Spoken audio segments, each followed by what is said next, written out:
Hernan. Hernan. Could you make your way back up to the podium, please?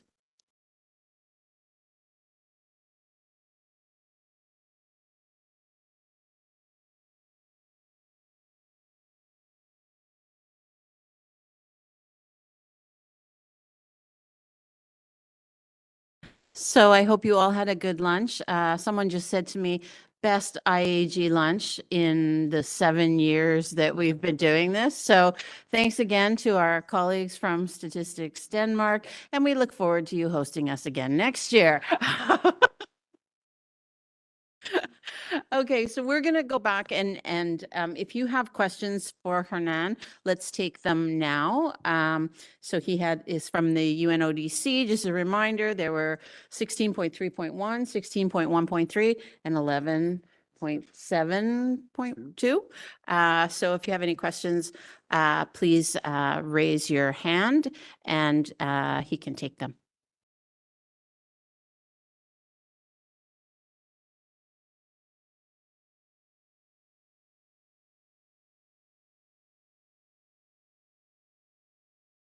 In the back corner, I can't see. I'm sorry. Hi, yes. Hello. It's not on.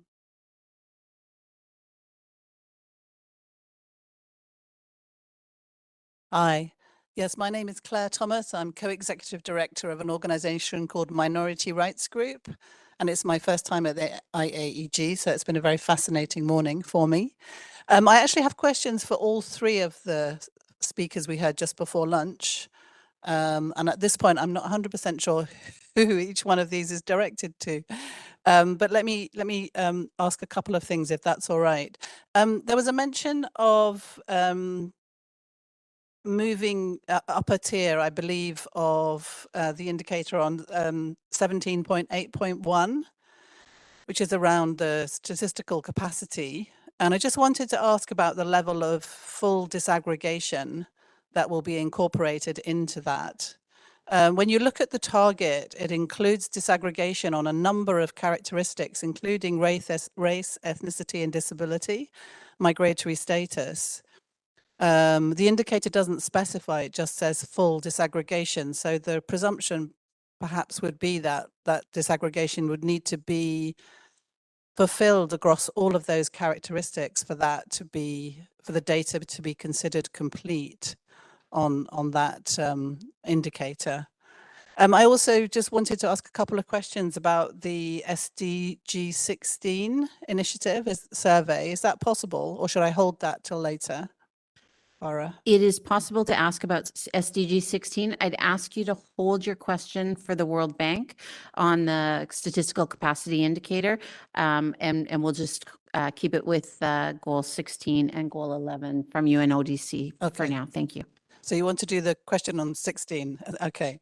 So I was very, very pleased to see the initiative and the survey. Very pleased to see ethnicity included, religion included. Clearly you decided not to include language. So I'd just be interested to, as far as I could see, you didn't include a question in the demographic section of the survey about the household language or the language of the speaker, of the interviewee. I'd just be interested in your thought process around that. And also really pleased to see that you've done these pilot studies. Is that data available? And I noticed that in the special edition report on page 33, there's some reporting of the harassment and discrimination area of SDG 16, which is shared with goal 10. And I just wondered if that data is available, publicly available, and on what basis. The graph on page 33, how many countries data is included in that, and where has the survey been run out until now, and where can I find that information? So sorry about all those questions. We'll take a couple of more questions if there's any questions for UNODC. India?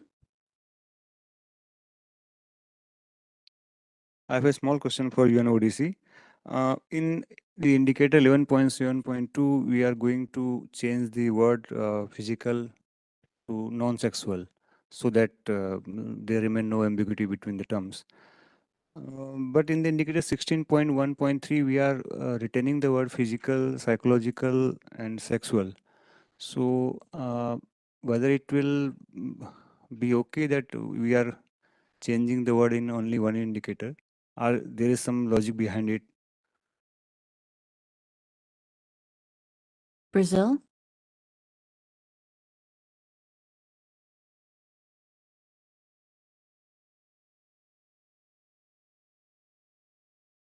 I have no questions, but comments on the SDG 16. Brazil is very concerned about the proposed changes to the indicator metadata. Why? Countries have been working since 2017 on calculating these indicators based on the metadata already discussed, reviewed, and approved by IAEG.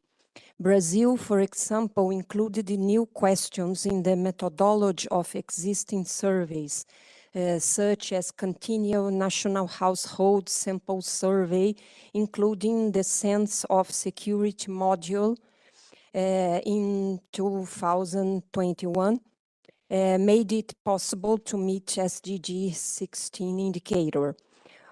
We also inserted variables into the National Health Survey and National Health and Demographic Survey, and are currently planning to carry out new research.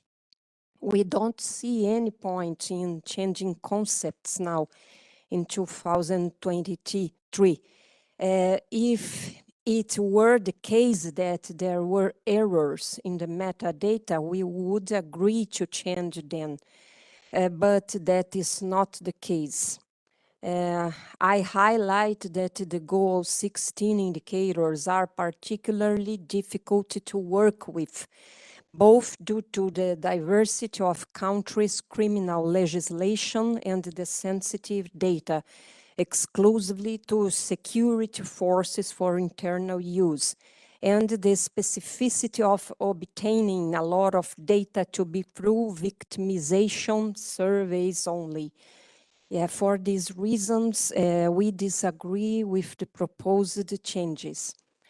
And regarding the indicators 17, 18.1, I have a question to the World Bank. Denise, can I ask you to hold your question and we'll just deal with UNODC first? Okay, Thank and the you. question after.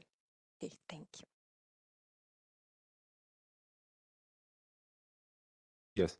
I'll go to the first questions first. I couldn't fully understand the first question. I couldn't hear it very well. On the pilot data, so I'll ask you to repeat if that's okay, the first question. On the pilot data, normally the way we compile this data is produced by the country, is reported to UNODC, and we send it back for validation as well. And that's also an occasion for countries to make corrections or provide new data. If the data was validated by the country, it will be published. So if the pilot data is an official estimate from the country and they have approved it, they validated, and they agree to publish it, this will be published. So that's the process we have. The other one on discrimination, I also couldn't get very well. Sorry, the question on the data for discrimination. I don't know if it makes reference to any of the 4 indicators that we covered today, but if you could also ask again. Sorry about that.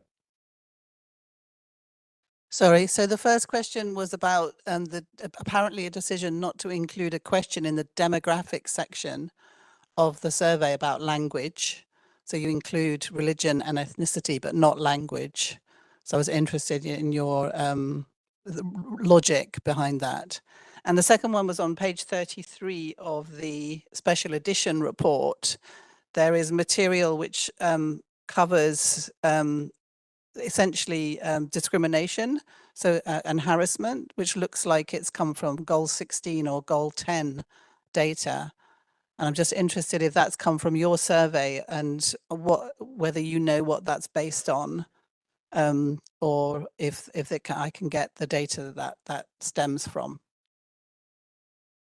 Okay, perfect. On the first one, on the religion and language, I mean, these are normally the way that it was developed is also to be done as a modular approach. So there could be other questions within the questionnaire, the survey itself, and there the country can implement any type of questions they want. And of course, if they want to include also religion or other types of variables to disaggregate by, it's also possible. So again, these are in a way global tools that are definitely adaptable to the country's needs, and this is the way it's been developed. I'm going to ask also my colleagues from UNDP if they want to also comment on this. I think they were also involved in the development of the survey. Yeah.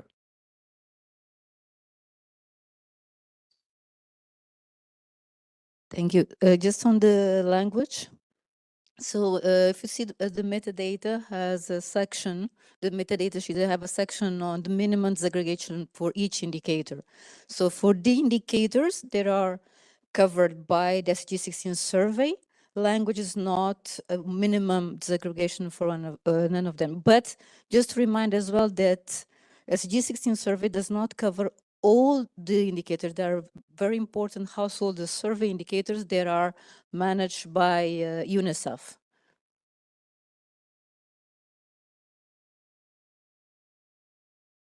And just also that the defense of the colleagues from UNODC, UNODC is not the custodian of the indicators on discrimination. It's the Office of the High Commissioner for Human Rights.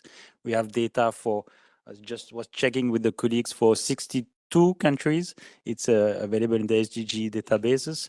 The mix as a question, a module for that, which is optional. So I think it's also for the countries to also NSOs and others to advocate for the inclusion of a discrimination module, but there's still need to improve data availability. But I'm happy to discuss and provide more information bilaterally. Thank you. Great. Thank you. Thank you also to the colleagues of OHCHR to jump in there. On the question from India on why we moved physical to non-sexual in the harassment question, but kept physical in the violence section. It was especially for this because there was a misconcept in terms of, and it could be confusing to respondents and to agencies, offices in general, the concept of physical harassment, because it doesn't imply a contact between the victim and the perpetrator. So physical harassment was changed to non-sexual because of this specifically, to not confuse it with a physical violence case. So I don't know if that answers the question. Or yeah, that was the main reason behind it, and also to align it also with to provide some examples or some typologies of non-sexual harassment, which includes also online harassment, for example. And finally, from the comment from our colleague from Brazil, we take in the comments. I mean, this has been developed as a global tool, and of course, it can be adapted to the needs of the country. And if there's a country that has already done a lot of work and have agreed on national definitions and so on, we definitely encourage that and to report data with those types of definitions in this case. I think this is a tool that came up from a process of consultations with countries. It was tested in many countries. It was international experts were involved. So it was in a way an inclusive process that tried to help countries that have not taken on this task yet to do it easy, make it easier for them. And it took these definitions based on these consultations that we had. So this was just That's my comment on that. Yeah. Okay, we'll do another round. I know that China has had their hand up, and so we'll let China do their question, and then we'll do another 2 questions. Thank you. And I have a question for Uma. And I know that World Bank is doing a lot of work on the SPI, that is to review the statistical capacity building of countries. And I know that the last round of SPI was released in maybe 2019. That is maybe 3 or 4 years ago. And I would like to know your plan on the new round of the SPI, and when do you like to release the new round, and what is the current work of SPI? Thank you.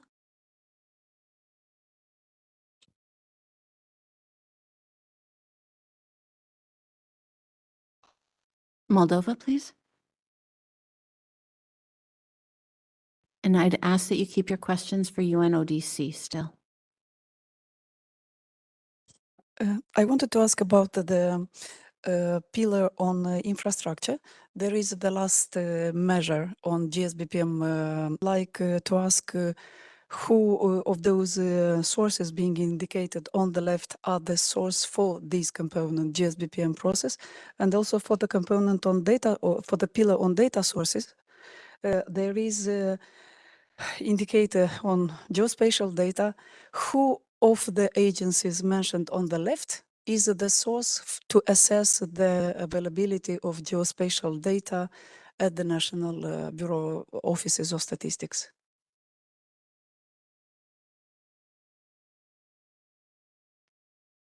Okay, are there any questions for Jordan? Is for UNODC this way? Yes, thank you very much. Just my question for Omar. And he can answer it later, it's okay. I'm asking about the new methodology used to score countries in the Open Data Watch when considering the SDGs as part of this process. Thank you.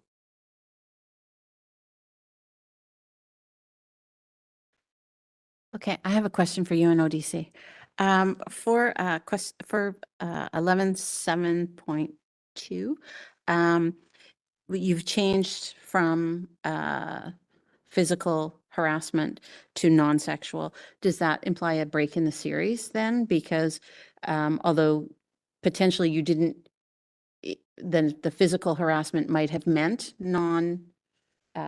non-sexual violence, but because it was interpreted differently, does that imply a break in the series? So is this not quite a change to the indicator, because you might get very different results? Conceptually, it was supposed to be in physical harassment. It was to be. There shouldn't be a change in the series conceptually, as I understand. So this is more of a clarification in a way to make it more clear the difference, the concept of physical harassment, no, which is non-sexual in a way, and also to differentiate it from what we had before in physical violence as well, because it was sometimes it could have happened that before what was physical violence was reported also as physical harassment, when it shouldn't have conceptually.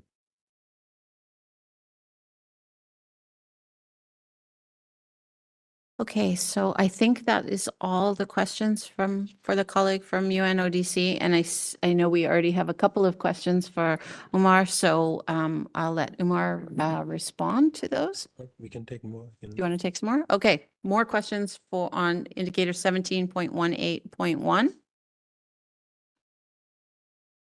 I think colleague at the back who gave the first question, I think that was for Omar. I'm not sure you were in the room for it. I got it. You got it? Okay. Oh, Brazil? Yeah. What has the indicator validation process been like by countries?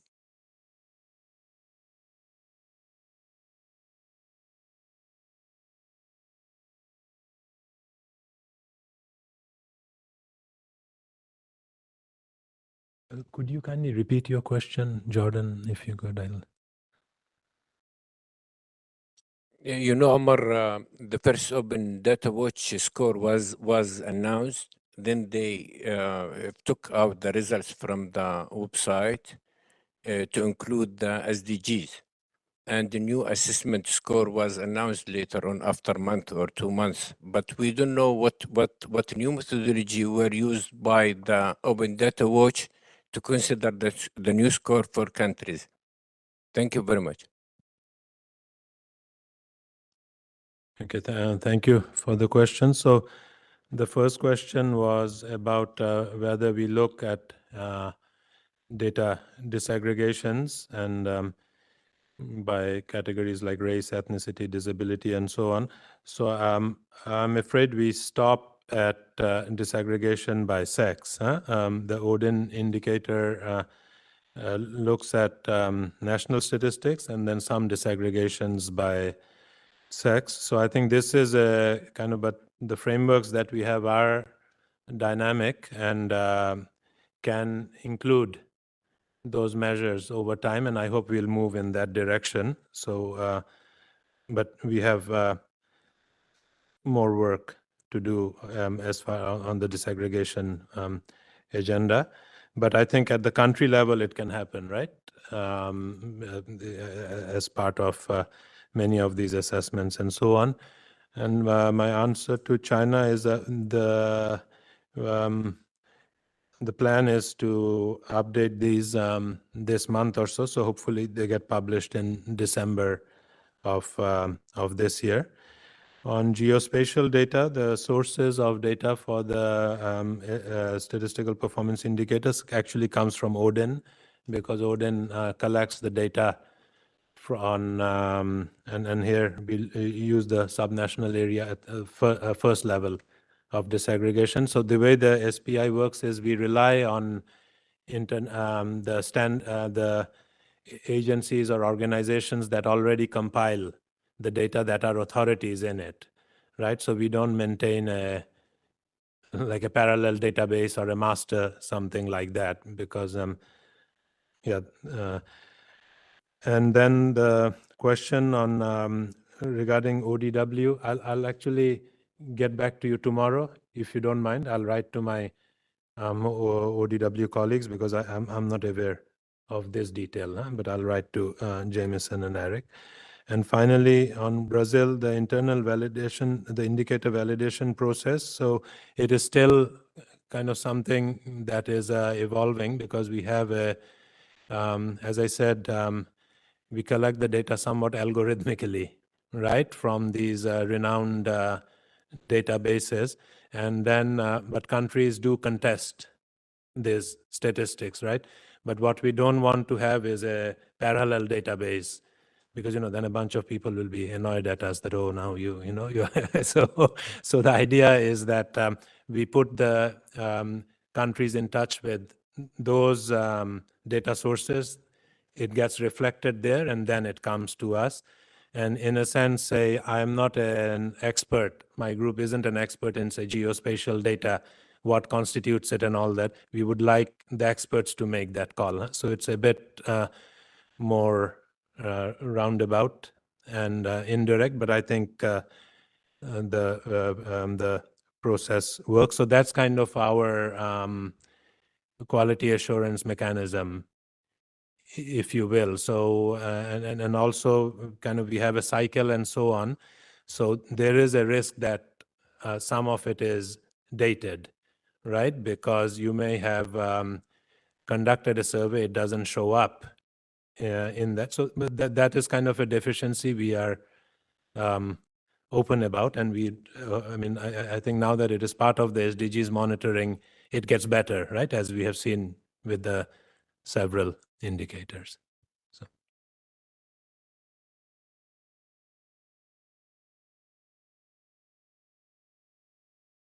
Do we have any other questions for Umar? Okay, and nothing more for UNODC? Okay, so thank you very much to both of you. Thank you. And I would invite Robert from UN Habitat to please come up and discuss indicator for target 11.C.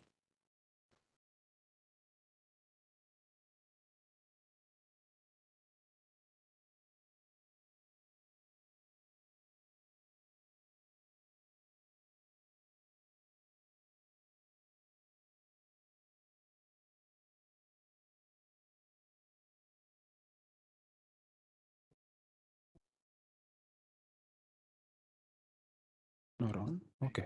Good afternoon, and thanks a lot, Chair, for the opportunity to present. I will just go through the proposal for target 11C.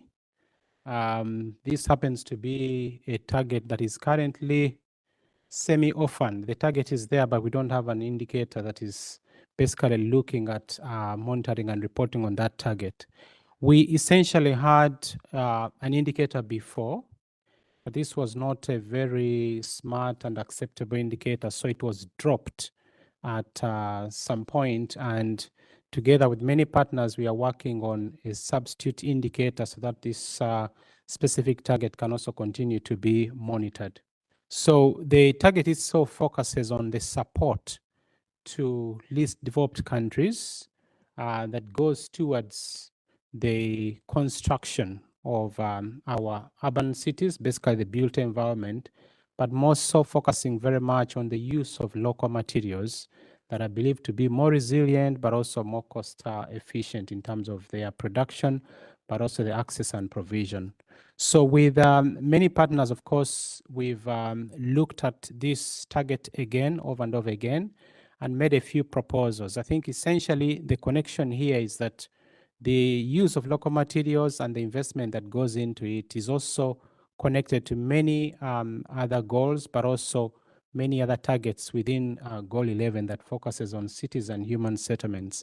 And that includes the target 11.2 on access to public transport, the target 11.3 on efficiency of how we design our urban areas, but also the involvement of citizens and partners in the planning and management of our cities, but also the 11.6 on the waste and environmental management within cities, and also 11.7 that looks at access to open public spaces. By extension, of course, the use of local materials and the investments that goes into that connects to many other goals, including Goal 9 that focuses on industry and innovation. So here's just to flag a few of those, but essentially just to make the point that this goes beyond those two goals as well. The justification, of course, for the target as a whole, even before we make the proposal for the indicator, is that one, it facilitates very much the ecological sustainability. It's very much also connected to economic growth and facilitating that. In terms of housing affordability, it's primarily also centered around that. When the support comes in, today we have a global housing crisis. So with that investment coming into the least developed countries, it will also push the button or the needle around the housing affordability. Climate resilience, I think, is straightforward. Cultural adequacy is perhaps one that is usually forgotten, but the idea here is that we do have a lot of innovations that are linked to knowledge and cultural strength that might be available in the local communities that can also be enhanced, but that needs to be supported by some sort of external investment.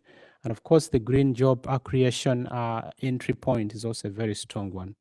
So today, when you're looking at financing for infrastructure development in general for least developed countries, we've looked at a lot of tables. And I think the obvious one is to, again, fall back to ODA, which comes to these specific countries. But the challenge is that these tables are not necessarily broken down by the relevant urban dimensions, particularly the dimension and components that goes to the built environment in urban areas. So we're a bit constrained in figuring out what proportion of ODA exactly goes to housing or facilitating the local use of locally produced building materials.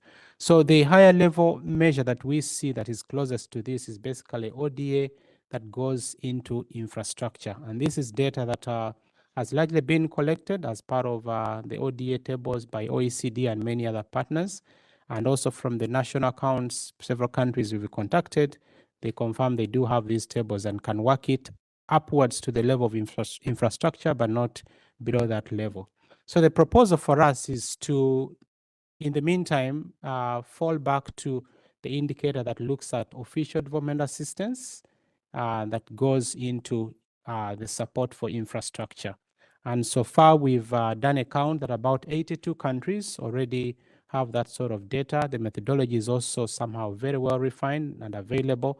And our idea is that for the next 6 months or so, we go and do additional consultations amongst various partners, including those who are present here, but also not present here, and basically refine the metadata that we used to have, refine that methodology, and then come back with a comprehensive list of countries that are able and already have this sort of data. So meaning that in about 6 months, we can come back to the committee and the group to make sure that we present this proposed indicator for 11C going forward. Thanks a lot.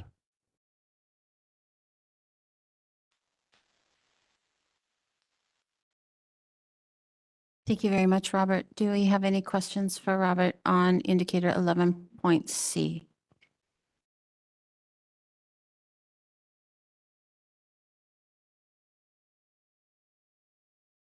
Okay, I see no questions.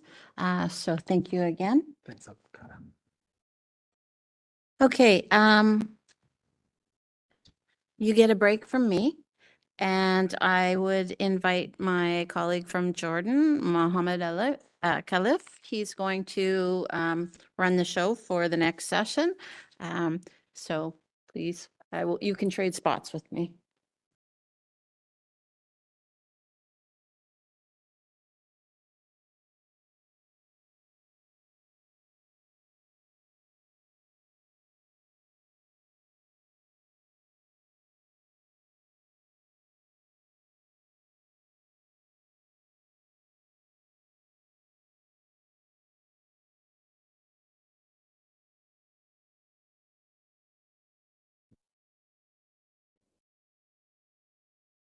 Yes, please. I'll moderate the session for you. I hope no surprises come in the way. First, I need to ask my colleagues and presenters to commit to time because we are out of time. We'll start with India, okay? And in the presentation, monitoring of SDGs in India. Sanjay, please. We'll start to stick to time. We have 5 minutes, 5 to 10 minutes. Okay, you are. So please. Good afternoon, Chair, and thanks, Kara, and for giving me this opportunity to present the SDG monitoring which we are going in India. So I will take you quickly through the SDG monitoring which we are adopting in India. So first of all, in India, I represent NSO India. So in India, there are two institutions which are playing major role in SDG monitoring. The first one is National Institute for Transforming India, NITI Aayog, which is the nodal institution to coordinate all the SDG effort. This is a think tank of Government of India. Then NSO India, which is facilitating monitoring of SDGs through a national indicator framework which we have developed. The national indicator framework, we started to develop this national indicator framework in 2015 with the membership of India in IAEG-SDG. For the last 2-3 tenure, we are more or less member in the IAEG-SDG except for 2 years. So we developed this national indicator framework in the line of the global indicator framework after detailed consultation with our line ministries, data source agencies, UN custodian agencies. And the national indicator framework have provision for the periodicity and the data source of each and every indicator.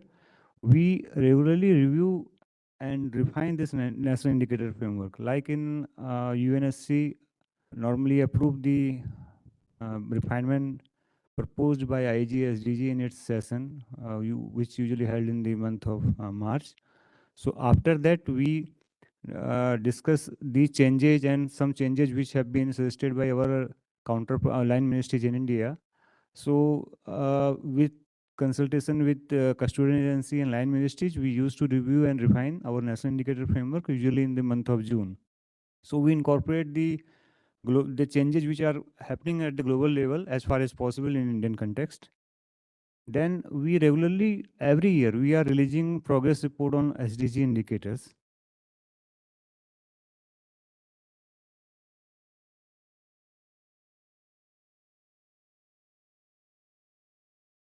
This is our SDG and I progress report, which we are releasing every year on the 29th of June. This is our Statistics Day, which we celebrate across the country. So the latest report was released on 29 June 2023. At present, in our national indicator framework, we are having 284 indicators. And half of the indicator, I can say it is from global indicator framework. We have adopted almost half of the global indicator in Indian context as far as possible. We try to adopt with the same concept and definition which has been suggested by UN, and somewhere little bit contextualization has been done.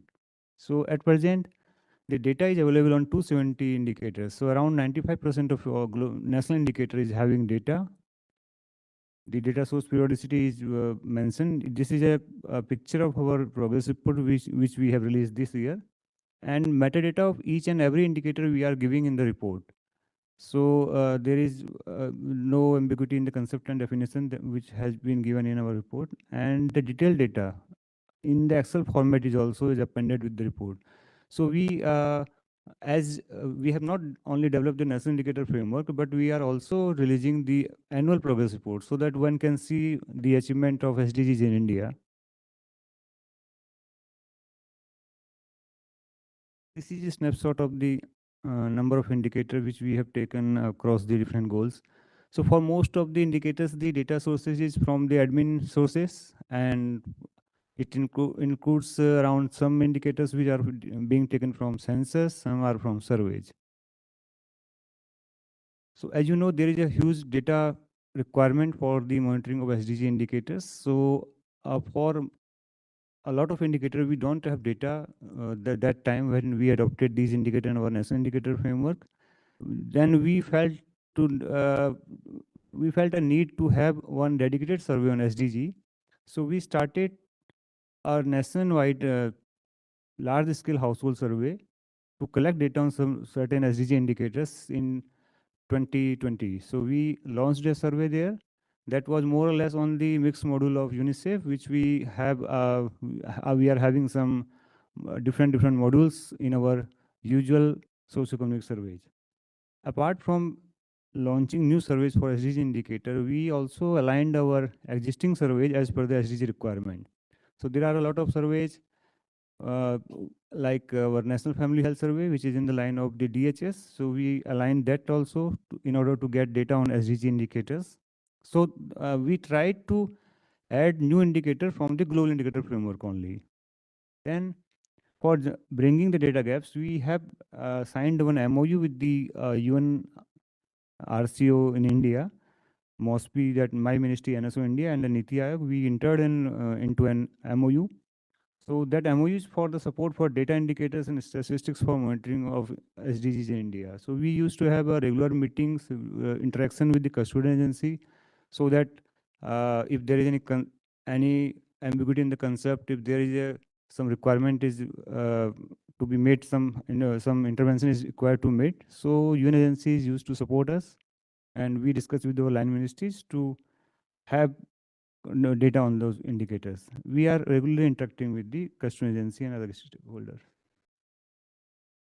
Now, India is a very big country. As you know, we are having a population around 1.4 billion, roughly twice the population of Europe.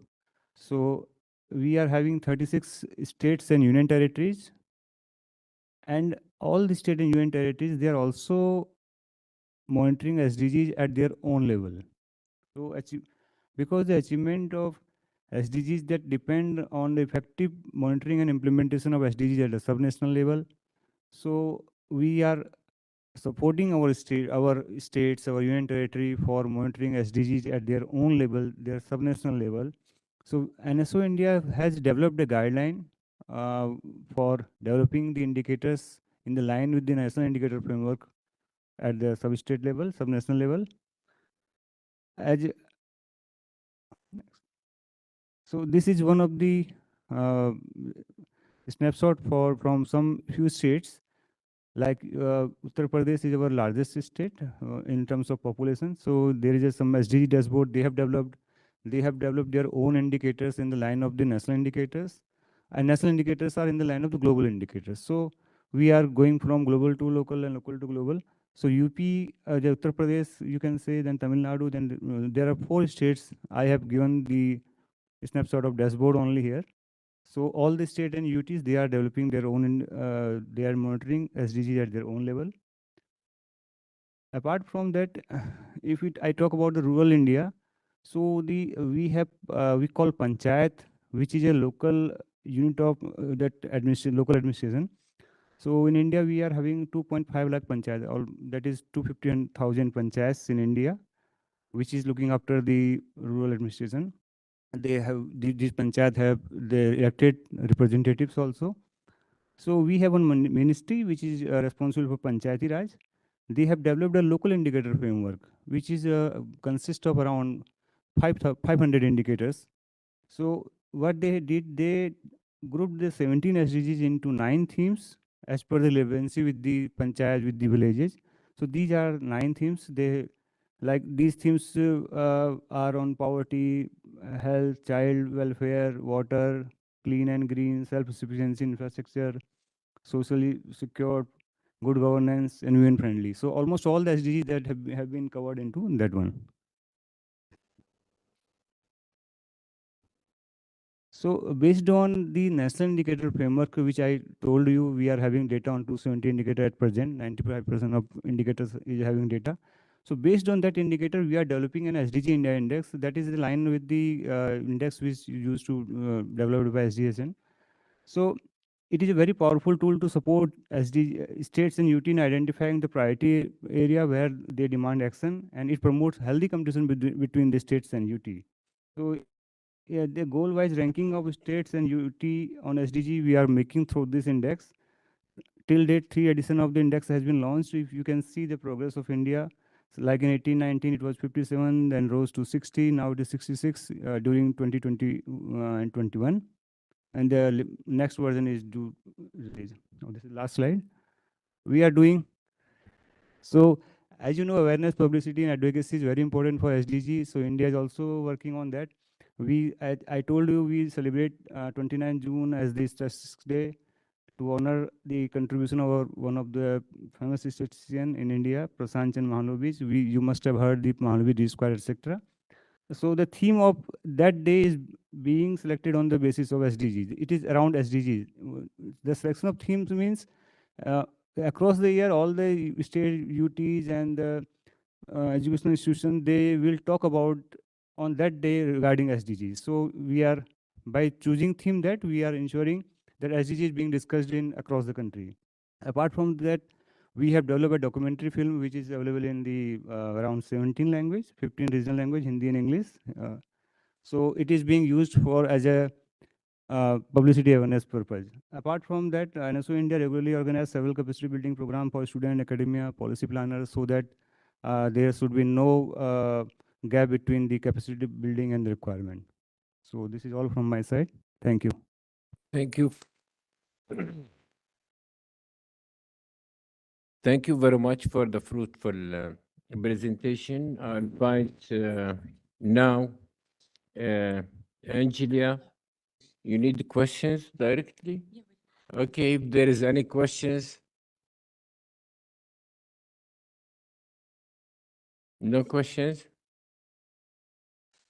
Yes, please.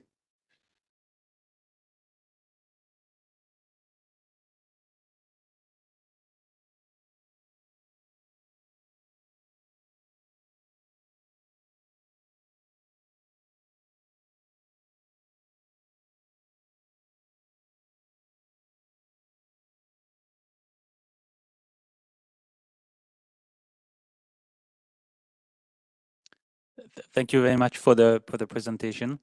Just a question on the goal 16, and if you could provide more information on the indicators that you are including in the survey that you mentioned. Thank you. For goal 16. Sorry. For goal 16, we have taken the most of the data from our admin sources. In India, we have one office, National Crime Record Bureau.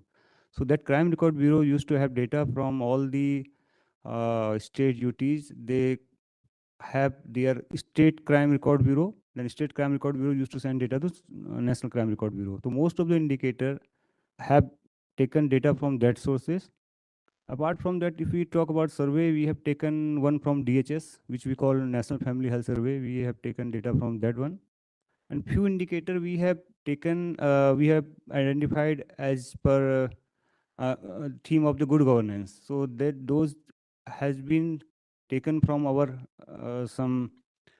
the domestic data sources. Like if we talk about, we have one right to information, whether people are getting information from the government or not. So we have one institutions, Central Information Commission, we are taking data from that. So more or less the data regarding crime is from National Crime Record Bureau.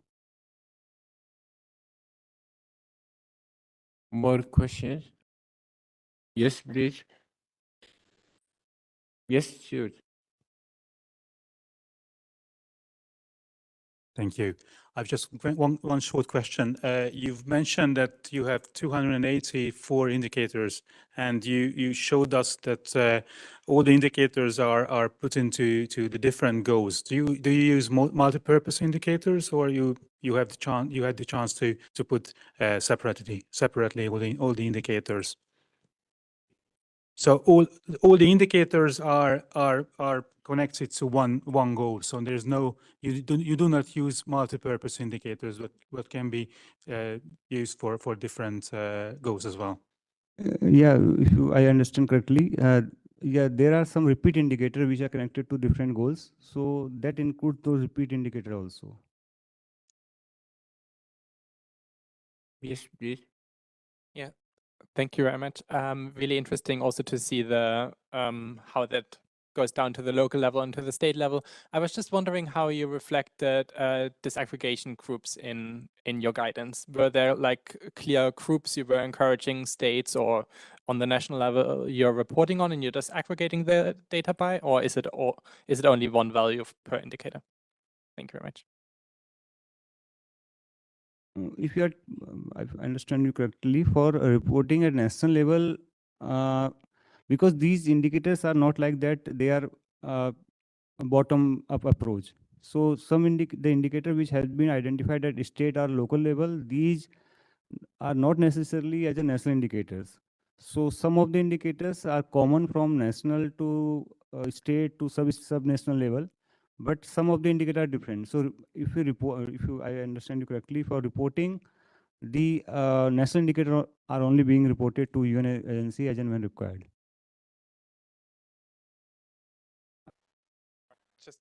Just to follow up and clarify, like I would think more like for the data disaggregation bit. So if you have a certain indicator in SDG 1 or SDG 2, do you encourage states to disaggregate it by sex or by location, or is there not specific guidance on data disaggregation?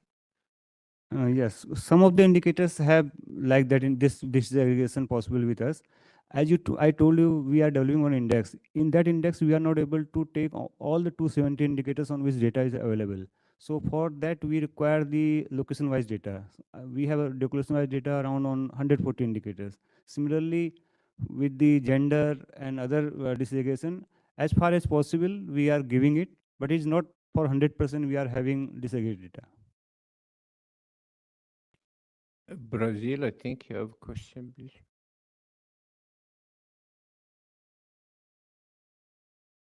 Thank you very much for your very good presentation. I have a question. You have developed a guide for building indicators at the subnational level.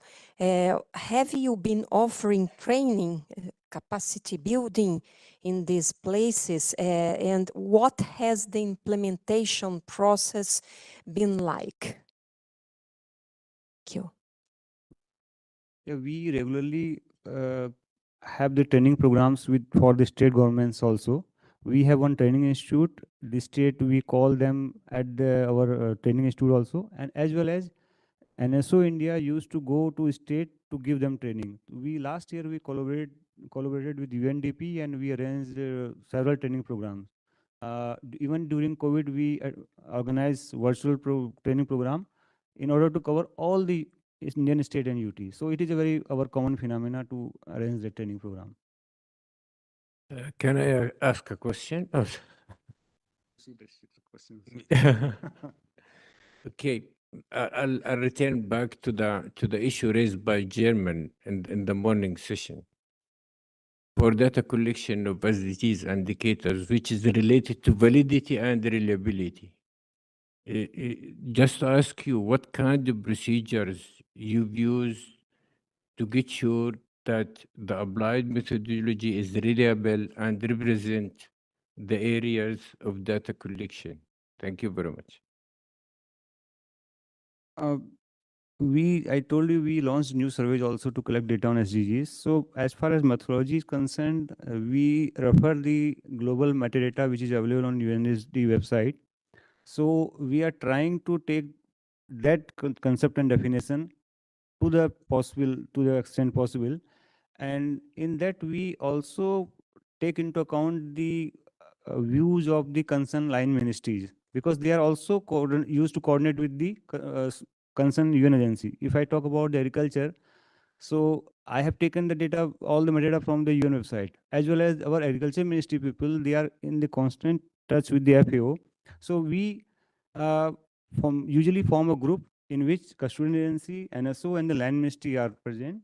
Then after discussing all the pro and cons, then we used to decide on the methodology. So our main aim is to adopt the global methodology as far as possible in order to have a comparability across the globe. Thank you very much. More questions? No questions. Thank you very much. Thank you. Thank you. We'll move to the second presentation.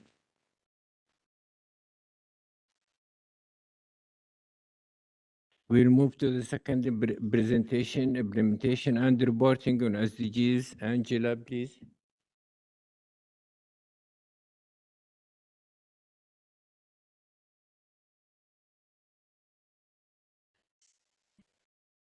Slides? There. See there? At all?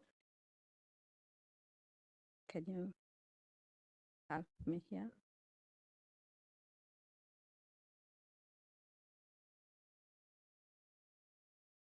Sorry, but I don't see where we are because I don't see the slides. So it's helping me.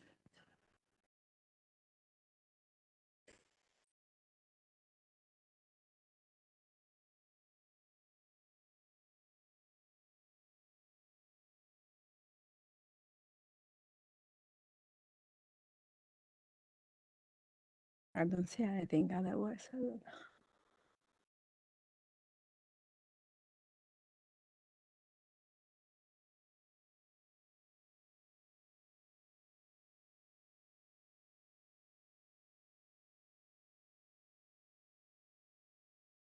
Thank you. Yeah, no. Oh, wow. Maybe I can stand up and see that dance.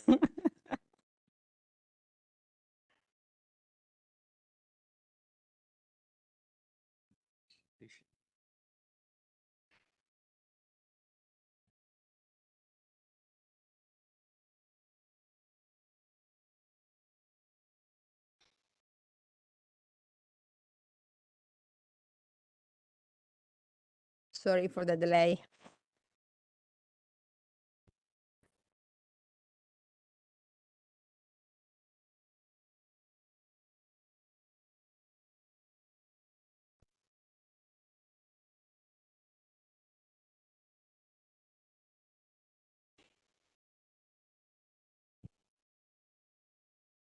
Pardon?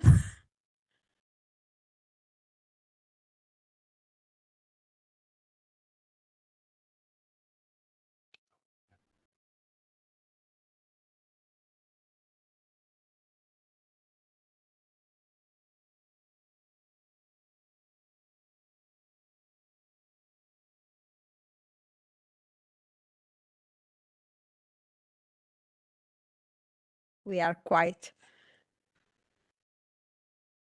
but I don't see that. I think I can stand up. Maybe it's better. Okay, so you can see. Yeah, so I can see that.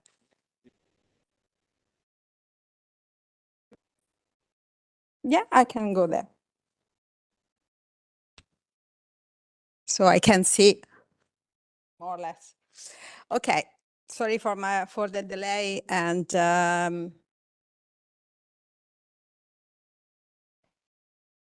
at the end I will find the solution as usual. Okay, good afternoon, everybody. I'm here to speak about the implementation of SDG system in Italy. We began in 2016, and we developed inside the national statistical system our SDG system. This means that we worked with all the other colleagues of the national statistical systems. We began as National Statistical Institute, of course, and we began in our institute. This was the first step, asking to our colleagues and showing them metadata related to SDGs indicators and looking in the National Statistical Institute. But of course, we did the same kind of job with all the colleagues in the National Statistical System. For example, the Italian Environmental Agency, but also the Energy Agency and so on. And this was very, very useful because as maybe I told you some other days, at the beginning, it seems that nobody has data. And instead, explaining metadata, common language for each of us, we found solution, and so there was a real development along these years. So at the moment, we have a national statistical report every year, and we have also the English translation. And the last one was produced in June 2023. Next slide. And in this slide, so you can see the evolution of the indicators. The evolution of the indicators. So at the moment, we have 372 statistical measures that are related to 139 UN indicators. Okay. And this is because some of them are identical measures, some other are proxy or similar. It means that, for example, in some situation, the denominator can be different, slightly different, because in Italy we can get best with another kind of indicator, but we have also the indicator that is exactly the indicator that the SDG metadata request. And of course, at the moment, we have a database query system, a dashboard that give us the possibility to produce, to see the statistical measure and to display them, to download tables and charts. And you can find the link of each of this in the slides. The next one. In the 6th edition of the report, there were a lot of analysis related to, there is a part in which every goal is synthesized, but there are also analyses related to territorial inequalities, and there is a part dedicated to the international frameworks and the national approach to the national statistical strategy. The next slide. I will try to be synthetic. And so in the analysis, we analyze, as you can see in these slides, the historical development and also the territorial disaggregation development, because one of the points of our national statistical system is the attention to the disaggregation. We need to have as much as it is possible statistical indicators disaggregated, of course, for age, sex, but a lot for territorial disaggregation, because Italy is very different. The north and the south is very different, and it is really clear looking at SDGs indicators. So it is very important to have this kind of disaggregation. Also because, and the next slide,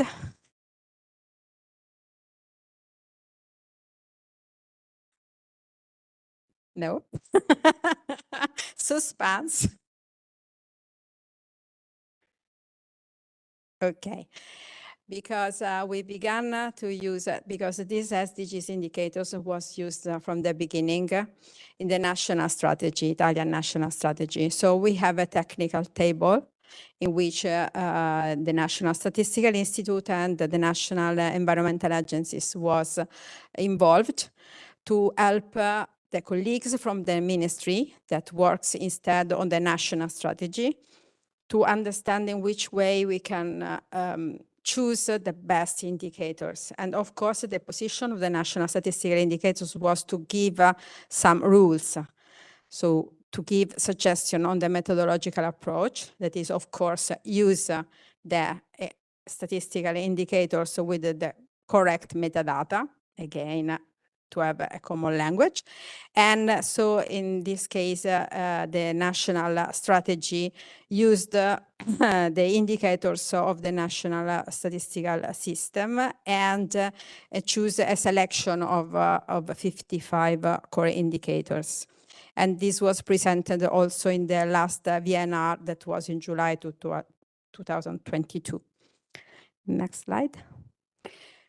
The point that is important, really important, and this is the very important concept that we try to communicate to all the community of people that work on SDGs is that, of course, the proposal's revolution of SDGs is to consider an integrated approach to, in concrete, go from global to local, to leave no one behind. And in this case, statistical measures are important to build this common language, and the common geography for a common language and for the integration among domains are very important. And this is essential also in the case of a national strategy, because they asked us for regional territorial disaggregation and local territorial disaggregation. And this is very important because the national strategies, it is at high level, but in many cases, the people who work in concrete are at local level, not only at regional level. So it is very, very important, the common geography. The next one will be only pictures, so I will go very quickly. And so the important things in our work was to use as much as we can the statistical register of place that we have in our National Statistical Institute, and the statistical register of place is built use administrative data. Next slide. In this statistical register, we have information related to the municipality, to the enumeration area, 800,000 of enumeration areas, to address of and geographic coordinates and building and basic property units. And the important things in the register is the integration of all this kind of information. The next slide. So you can have this kind of information. And this is important to build some SDGs indicator. The next slide. These are enumeration area. In this case, there are enumeration areas related to agriculture area, so olive trees and fruit trees and so on. And the next one.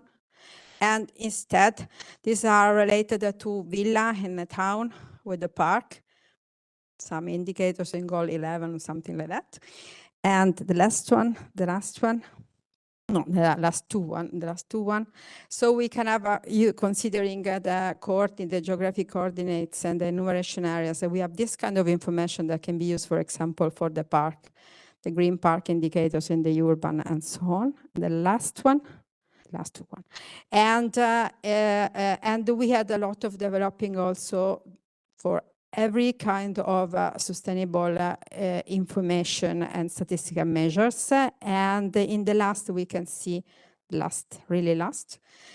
Yes, I will keep it the real last. And in this case, we can have the information related to the population in the square grids. And using the information related to the population, the square grids, it can help you to not only to have information related to population, but also, for example, age of the population. And then you can build a lot of the statistical measures that you have in the SDGs system. I'll finish now. Thank you so much. That was the last, Yes. but I'll skip. Thank you very much. And it's the time for questions, if there is any. Yes, please, Mary, go ahead.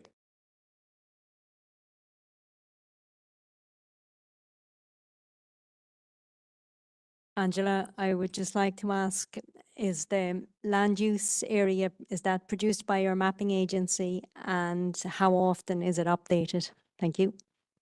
Yes, it is used in a special way for the enumeration areas, but we use it also for to help to correct or to analyze the building data. And we have, we have different years. And so we have, the last one was 2020, but we know that we will update this. In fact, one of the points of the statistical register of place is that we are going to finish this kind of very, very complex integration. And then we will update more or less every 2 years to have a different point. But the first step was very complex because it is very difficult to integrate the different point because it came from administrative data plus GIS, land cover, and so on. By the way, Italy can be a good volunteer for the paper. Yes. I've already told her. Yes, please. Thank you, and thank you for the good presentations. I'm from Statistics Norway, and we are also about to establish a quite extensive set of national SDG indicators. And I'm constantly thinking more and more that we should ask ourselves how these indicators are used and taken up. Do you hear me? You don't hear me? How? You hear better? How? I didn't listen exactly the question. How? Yeah. So it's a question for you and also India, and I mean this is maybe a bigger discussion, but do you see an uptake and use of the SDG indicators among policymakers? Or do you see any policy changes because of the SDG indicators? As I tried to tell before, the Ministry of Environmental and Energy with the Ministry of External Affairs prepared this technical table in which they asked us, at the beginning, they telling you the truth, they asked us to help them to choose the indicators. And the National Statistical Institute position was related to metadata and to methods. And so telling them, okay, this could be the approach, and these are the metadata of the indicators that we have in the system. And this was very useful because they choose at the beginning 43 indicators, of course, with our help, at least in the sense of explaining exactly what the metadata are. And so in this way, you of course, and it was very, very useful because we have colleagues that were very, they they listen, and so it was very useful for them and also for us, because they asked something more, and with the colleagues of the environmental agencies, in some cases we were able to produce more indicators that could be useful, and this is the reason for which we have 43 indicators in the first release, and now there are 55. Of course, it's not at all easy, because our work has to be technical one, and the situation can change. But I mean, it is very important to have a statistical system with statistical information SDGs that is ready there, because in different points they ask for that. I don't know if I answered more or less. We can. Yes, please, one more question. Yes, please.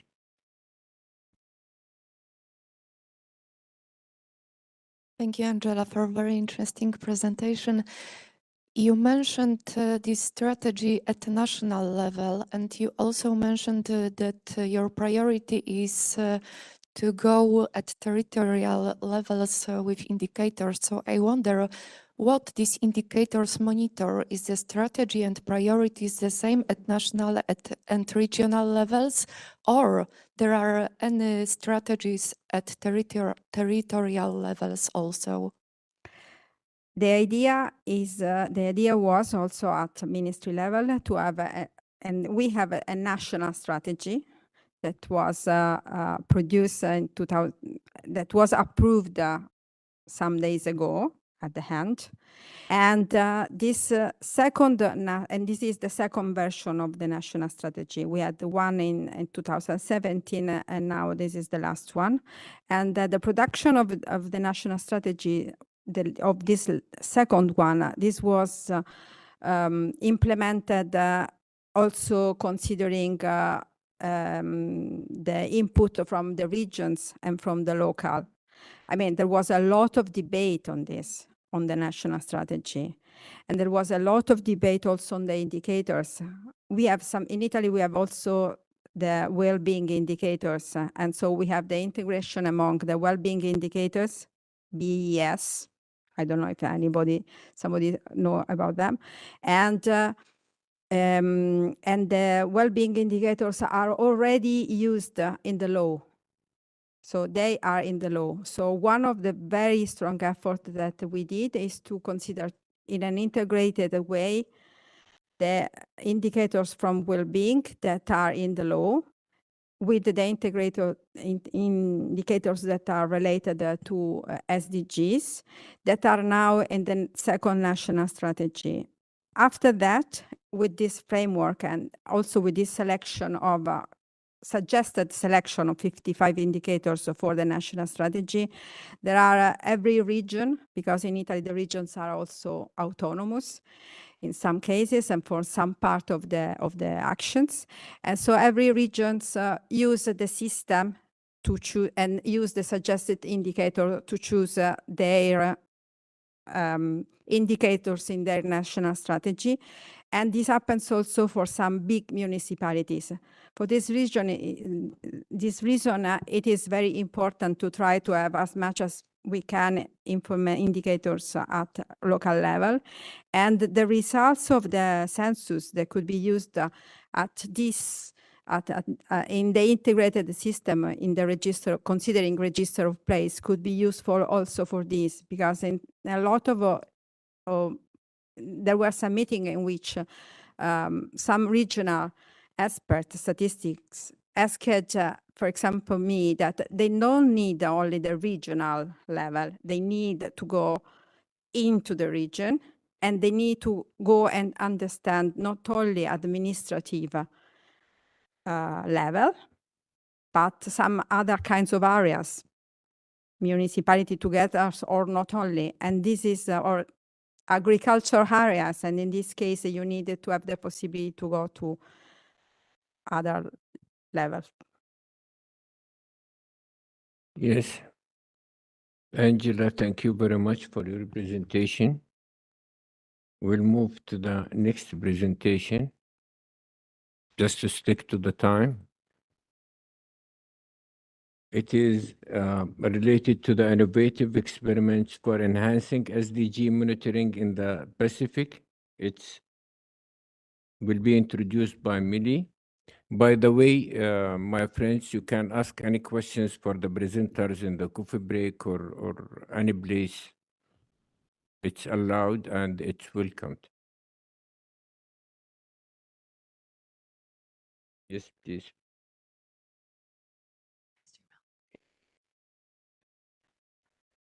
Yeah, good afternoon, everyone. So in case you've been wondering who this fool is that doesn't own a winter wardrobe, that's my excuse. Based in the Pacific Islands where it's always warm.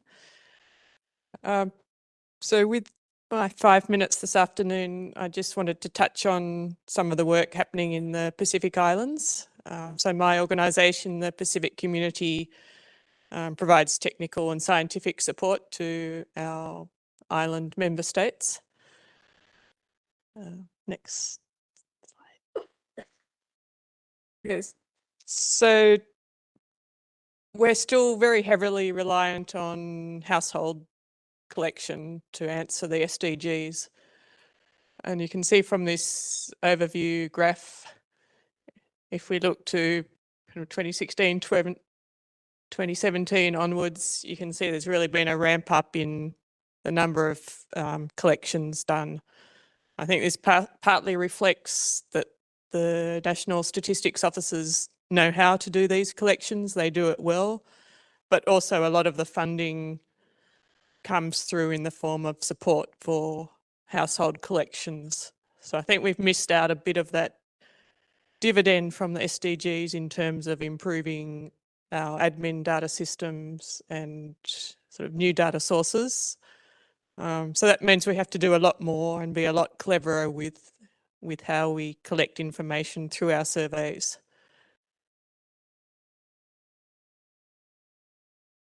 So to perpetuate the reliance on surveys, we have developed a climate change, natural disasters core module and sourcebook. Again, because the Pacific Islands have a strong interest in climate change and its impacts on people and households. So this core module, we're in discussions with UNICEF Pacific to include this in the mix. And we're currently piloting in the Kiribati Heights and the Cook Islands have combined it with the labour force survey. So just a very quick overview of what we will be able to report from this new climate change survey. Again, some of the SDG indicators, but some proxy indicators as well to supplement those big picture SDG 13 targets. So we'll look at the estimated economic value of damage to dwellings and other household assets, people missing, injured, ill or dead, also the impact on access to basic and essential services, days of school and work missed. But the big one for us, which we haven't had data for in the past, is climate-induced migration. So people being displaced, where they're going to, what sort of facilities they're moving into, whether they're moving elsewhere in the country or having to relocate abroad. Next. So jumping on to another experiment that's happening in one of our member countries, Samoa. And this is based on a new module that we're including in the HICE, which is a food away from home. So back in 2022, we had our first dabble with citizen-generated data with a little campaign called Snap Your Me AI.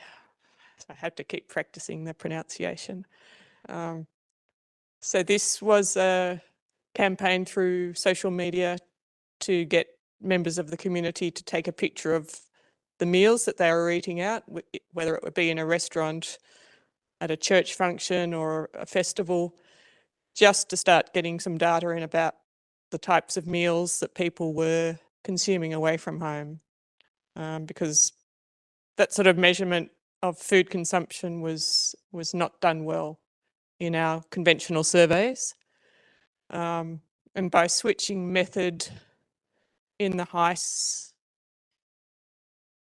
previously it was estimated that food away from home was only around 3% of total energy consumption. But now we're finding out that it's closer to about 20%. So that's having a big impact on our SDG 3 measurement of undernourishment and food insecurity. So one element of this project was to develop a food atlas where all these various meals that people are consuming, we have pictures of those. We employed a chef and a kitchen to recreate the meals and then have the energy equivalent already determined. So when people had to fill in the food or respond to the food consumption in the recall period, they were able just to point to some visual aids. So the hope is that this will also speed up the data processing as well as improve the quality of the nutritional information. So that's still in the field, probably until December. And so next year we'll have some better details on how the data quality has improved.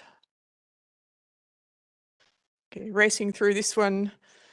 And again, this was a country-generated initiative, really taking on board data science to improve their processes, going from sort of zero skill in R and GitHub to committing half a day per week to really improve their skills, streamlining and applying this initially into the merchandise trade statistics.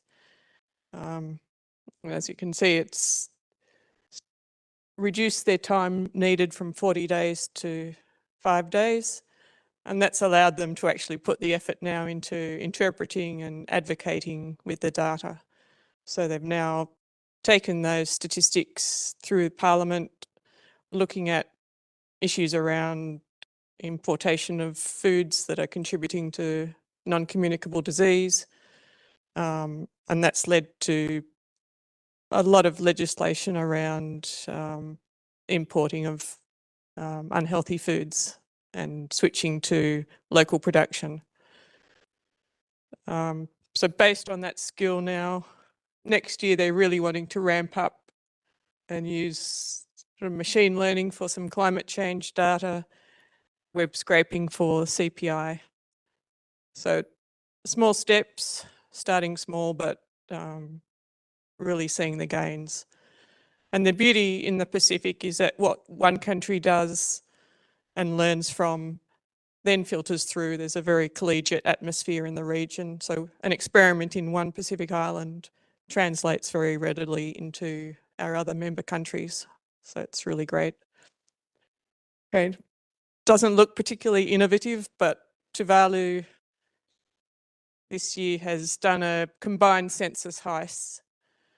So Tuvalu, if you're unaware of it, the size of the National Statistics Office is 5, not 5,000 or 500, but 5. And they have the same burden as any large country to produce SDG indicators. So trying to streamline, minimise the necessary training, field work. As you can imagine, just having one survey in a year consumes the whole office for a long period of time. So this is a cost saver, but also trying to reduce person hours required. But being small can also have its advantages. Looking at SDG 9.1, proportion of rural population living within 2 kilometres of a paved road, bang, target achieved. So next. And just one initiative on admin data. Again, cause of death coding is fair to say it's generally been a bit poor in the region. So we're setting up a virtual regional coding centre, which will allow countries to send in any issues or things they can't accommodate within their own systems, and either through South-South support or as well as Australia and New Zealand, who are our larger regional colleagues, they'll be able to mentor or train or actually provide peer review of cause of death, which will be a great support to our ability to report on the NCD premature mortality. So thank you. I'll hand over to my friend Mele from Tonga. Thanks, Alison. Chairman already whispered to me we only have 15 minutes, so I'm going to go really fast on these 2 slides. So I'm going to talk about just complementing what Alison from the SPC is talking about specifically for Tonga. In Tonga, what we have done is that we have a Tonga Poverty Assessment Report. This is a joint report where we report on multidimensional poverty using the consensual approach, and we also report on monetary poverty using cost of basic needs. So in this report, we report on indicators 1.1.1 and those shown on the slide. And the multidimensional poverty module, like the CC module that Alison was talking about, we can insert that in surveys and censuses and report more on poverty. What we also have done is all the national data collections, we now use CAPI. So we started that from census 2016 onwards. We did the mix and the highest 2021 and the census 2021 using CAPI. And also because given COVID, we tried to adapt. So first time ever, we did the CATI for our Equality Insights Rapid Survey. This is a new survey for us. We work together with an international entity along with our Gender and Environment Survey. We're also in the Tonga office trying to improve disaggregation of data by demographic, geographic, and socioeconomic factors to identify disparities and inequalities. Just wanted to put it in there so I can say it really quickly. Next slide, please. And in the Tonga Statistics Department, we're also working together with National Planning Division and the UNESCAP to do a national SDG tracker. In this one, it's a country-led dashboard that that displays Tonga's progress on the SDGs. So far, it's still a demo. We haven't rolled it out nationally. Another thing that we're still working together with ministries and collaborating with support from SDG Data Alliance, we're working on an SDG Data Hub. This is going to be an open platform for sharing of SDG data and maps about the status of SDG indicators. There's also a project in the Tonga Statistics Department and also Kiribati, and there's one regionally under the SPC, and there's going to be later phases where they roll it out in the other Pacific countries, where it's a data innovation and capacity building project. For us, what we're deciding to do is to establish a TSA account and a SIA account. We don't have these frameworks in the Statistics Department, and this is a good opportunity to start. And we're also with our HIAS. This is where you're trying to disaggregate the data more. We started in the 2021 HIAS, and we're going to do it in the next HIAS as well. And we changed our methodology from diary to recall. Now, all of this to summarize, for us, the NSO and our regional partner in the Pacific, we're doing the best we can to do our part for the SDGs. As officers that went through the MDG era, we were very, very surprised by the strong commitments of our countries to the SDGs. With this commitments, the data demands just increased radically. It's like overnight. So for majority of us, the national and regional official statistics champions, we're undermanned, underfunded, and most of the time underappreciated. So what Alison had already said so far, she used the word clever, but what we have learned to adapt and to learn is to be scrappy. We've come up with these innovative, statistically based experiments in order to try and, do our part for the SDGs. I think the key to this is statistical collaboration and coordination within us nationally, regionally, and internationally. So this plenary, it's actually very important to us, Alison and I, the only two from the Pacific, because firstly, it's just a morale boost, It's the data issues that were discussed, sometimes because we thought we're dealing with it at our level, because we thought it's because we're tiny and developing. And then we come here and find it's also an issue for the big and the developed. So, you know that saying, misery loves company? It's like that, but happier. You know, it's what I'm. But our key takeaways from this meeting is that the opportunities.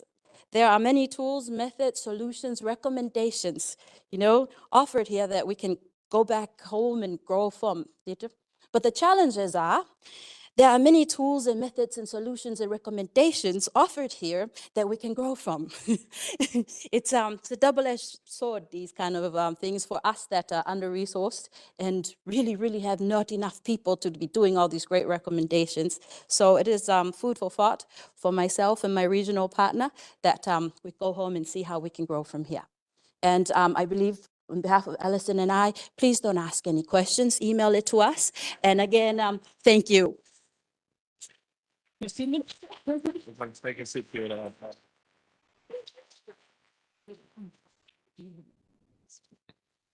Thank you very much for the presentation.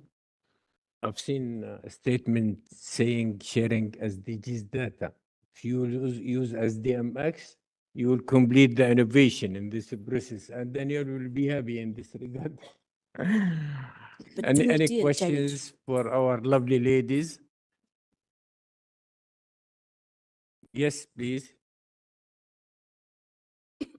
Just one very quick plea. Do it for you and not for custodian agencies. Select what you really need for yourself and not what others ask you to do.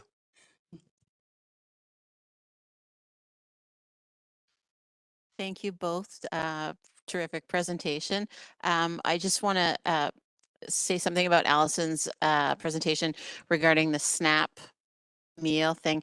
I think that's citizen generated data in action, but using also an international entity that understands statistics to help use that data. And so there's some real power there. And I know the UN is working on the citizen generated data framework, but I think that's a lesson for all of us to learn. And I think anybody in the NSOs are underappreciated, and definitely we become very scrappy. So thank you for that. Yeah, thank you. It's a question for Alison. You mentioned, Alison, over the time horizon that you're still primarily using household data and that you haven't really managed to harness administrative data yet. So I'm wondering just any reflections on why that is. And then also from the international side, what can we do to help that? Because that really is an important point, I think. Thank you.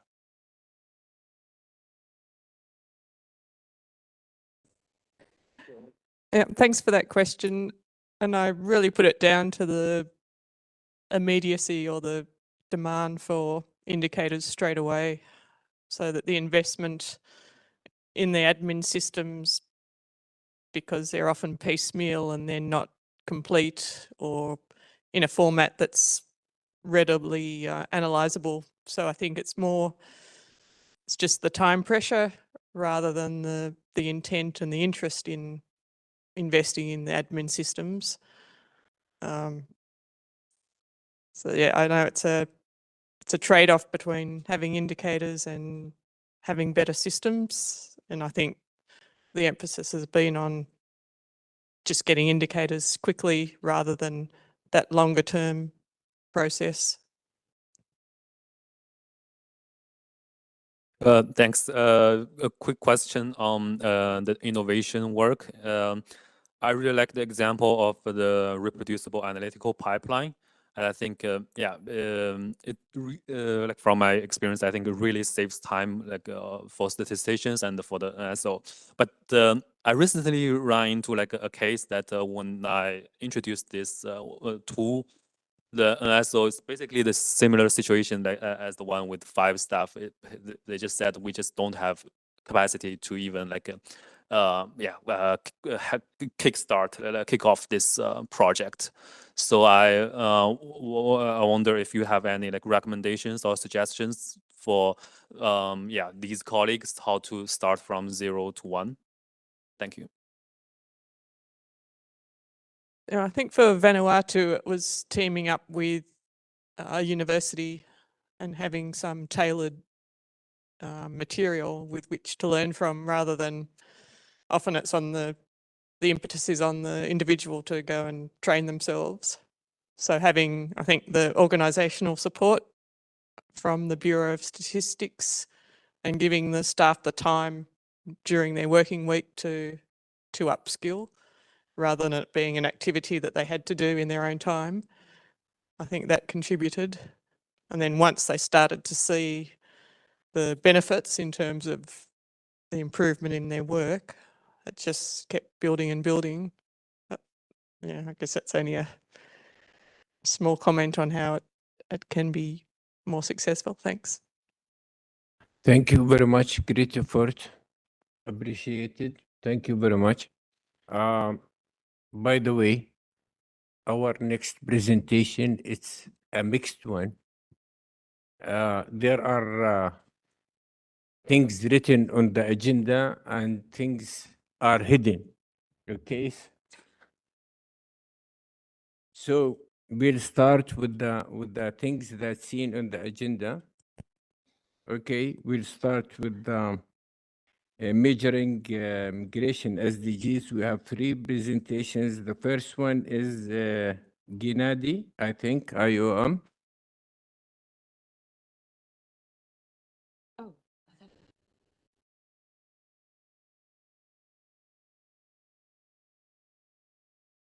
Yes, please.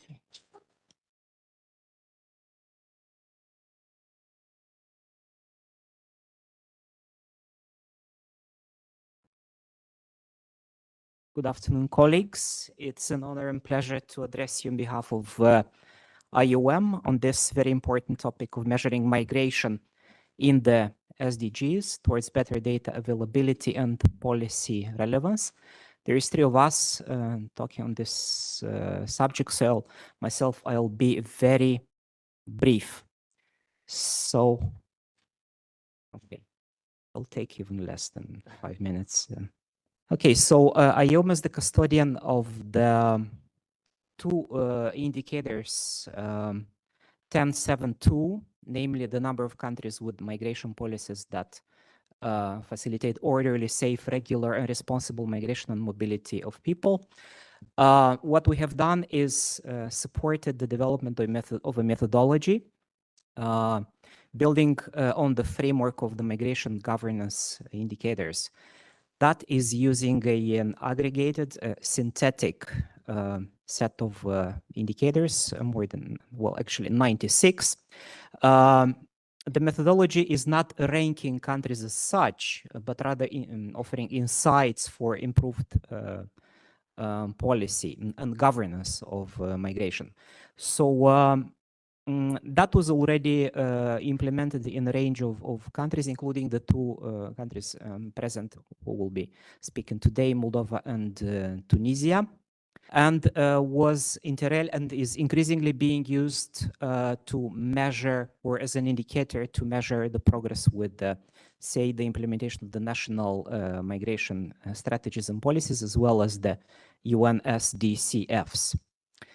Then the indicator 10.7.3, the number of people who died or disappeared in the process of migration towards an international destination. Well, currently, no country level data is being produced. So IOM has come up with the project, the initiative Missing Migrants project, which is collecting, verifying, and sharing data publicly, and not just in the Mediterranean context. So we're working with the governments to increase the capacity for nationalizing that. So part of the IOM Migration Data Portal initiative The mapping we have conducted indicates that migration is relevant for 17 goals, 88 targets, and 111 indicators. And disaggregated data by migration exists. However, it is limited to certain countries and to some of the indicators. We regularly conduct country case studies to share disaggregated experiences. So this is an appeal to be involved, for more governments, more countries to be involved. And IOM has produced, in terms of methodological tools, a guidance for practitioners on disaggregation of SDG indicators by migratory status. The example is on your screen. So the discussion at hand is very relevant for the policy making, monitoring and evaluation. So disaggregated data allows for more in-depth understanding of migrants and effective tailored policy making, including other frameworks such as the Global Compact for Migration. So it is important to align the two streams so as to reduce reporting burden. So the key, really three key takeaway messages is that would be that one, migration and human mobility are important within all the SDGs and indicators relevant to people. GMDAC, the Global Migration Data Analysis Center of IOM in Berlin, is working to enhance data systems by focusing on migration disaggregation in line with target 17.18 and increased disaggregation by migratory status is required. I'll stop here, giving more time to the government colleagues from Moldova and Tunisia to really take it home. Thank you. Yes, thank you very much. We'll go to the second part of this presentation. Aurelia, please. Yes, my name is Aurelia, and I will. And I will give you our experience about the measurement of SDGs and in particular the migration topic. So respectively, our pathway, sorry, but it looks like different on my screen. Just a second. It has reformatted I don't know, it changed the slide. So just a few steps through which we have passed. So we started when we accepted the commitment on embarking on 2030 agenda in 2015. We have done the nationalization of the SDG targets and indicators in 2016-17. Then since 2018 until last year, we were developing a national development strategy called Moldova 2030, a long-term strategy, but we had 3 versions of it, and each of them has been adopted by a government, and then the government has changed. So respectively, the last year in 2022, we finally approved the European Moldova 2030 National Development Strategy. It has been approved by the government and by then through a law by the parliament.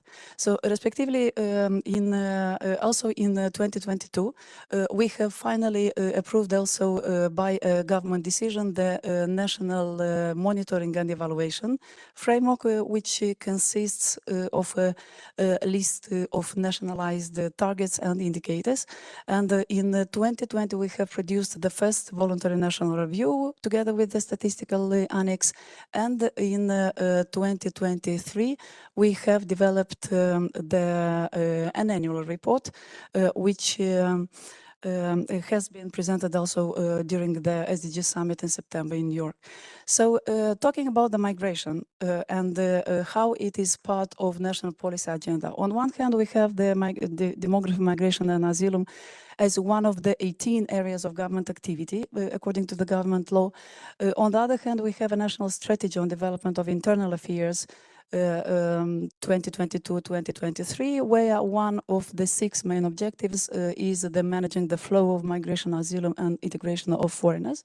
So respectively, this is one of the national strategies, thematic strategies, which incorporates the respective list of SDG targets and corresponding indicators. And as an operational part of implementation of this strategy is the program of management of migration flow, asylum, and integration of foreigners for the period of 2022-2025. And it has 4 objectives, all of them being concentrated and focused on regulation of the migration flow, alignment to the international standards on asylum and statelessness system, strengthening mechanisms for integration of foreigners, and strengthening the state's response capacity to increase the influx of at the border. So respectively, the corresponding development program also has integrated inside the SDG targets. Talking about the Moldova 2030 strategy, it is a totally human-centered strategy. So it is following the dimensions of quality of life according to the EU standards, and it is contains objectives and targets throughout the stages of the life cycle from the birth to retirement. So respectively, in this strategy, you will have statements referring to migration issues and to issues which are resulting from the migration topics which exist at the national level. They are indicated in colorful text. I will not read them. So talking about the indicators, we have revised 3 times our SDG indicators. So in 2017, when we have done the nationalization, we had 226 indicators, out of which 81 have been produced by the NSO. So we have the division of these indicators by global adjusted national instead of global and additional nationals. But nevertheless, in our revision in 2022 resulted in an addition of indicators. So now we have in our monitoring and evaluation framework 337 indicators, out of which we have global 24%, global adjusted 21%, global divided 26%, and the rest are national practice being added instead or to complement the global SDG indicators. Out of them, 78% are available partially or totally. So talking about the policy making for the national statistical system, we have recently approved the long-term strategy on development of national statistical system 2023-2030, and it is complemented also by a medium-term program and an action plan for the period of 2023-2026. And in all of the main objectives, 4 objectives of this strategy, we have focus on SDGs under the institutional development. For example, we are helping our administrative data sources and sources which should provide data for SDGs framework. We are helping them with understanding the metadata and providing them with a roadmap on what they should do in order to produce the missing or lacking indicators. So respectively, under the data production and data supply objective, we have planned many surveys, in particular household surveys and different statistical activities on supplementing the measurements for the missing indicators. And of course, we need to work with our data users, because in fact, they are the final beneficiaries of and users who would prove the value of the data being provided in the framework of the M&E for SDGs. If we are talking about the migration, even if I once said they are custodian only to 2 indicators, I have just extracted 10 indicators from our monitoring and evaluation framework. These would be the indicators which I consider are related to the migration. So you have different typology of these indicators and also data sources being providing them. Out of them, 2 are missing, the 8 are present, are available. So one more achievement I think we have successfully accomplished during the last years. We have made changes in our statistical law and we enhanced our right to access the individual or personal data from the administrative data sources and private data sources. And we are rather successful because according to these legal intervention, but also some achievements we have done regarding the data protection and statistical confidentiality. For example, we have done an audit on internal audit on protection of personal data. We have certified 2 ISO standards on statistical on information security and data protection for our National Statistical Office. And in the result, we have succeeded to, for example, build a partnership with the government, in particular with the Border Police and with the Public Service Agency, who is the holder of the main number of state registers. And using their personal data, we have evaluated them, finding and correlating with the statistical purpose we would need their data for.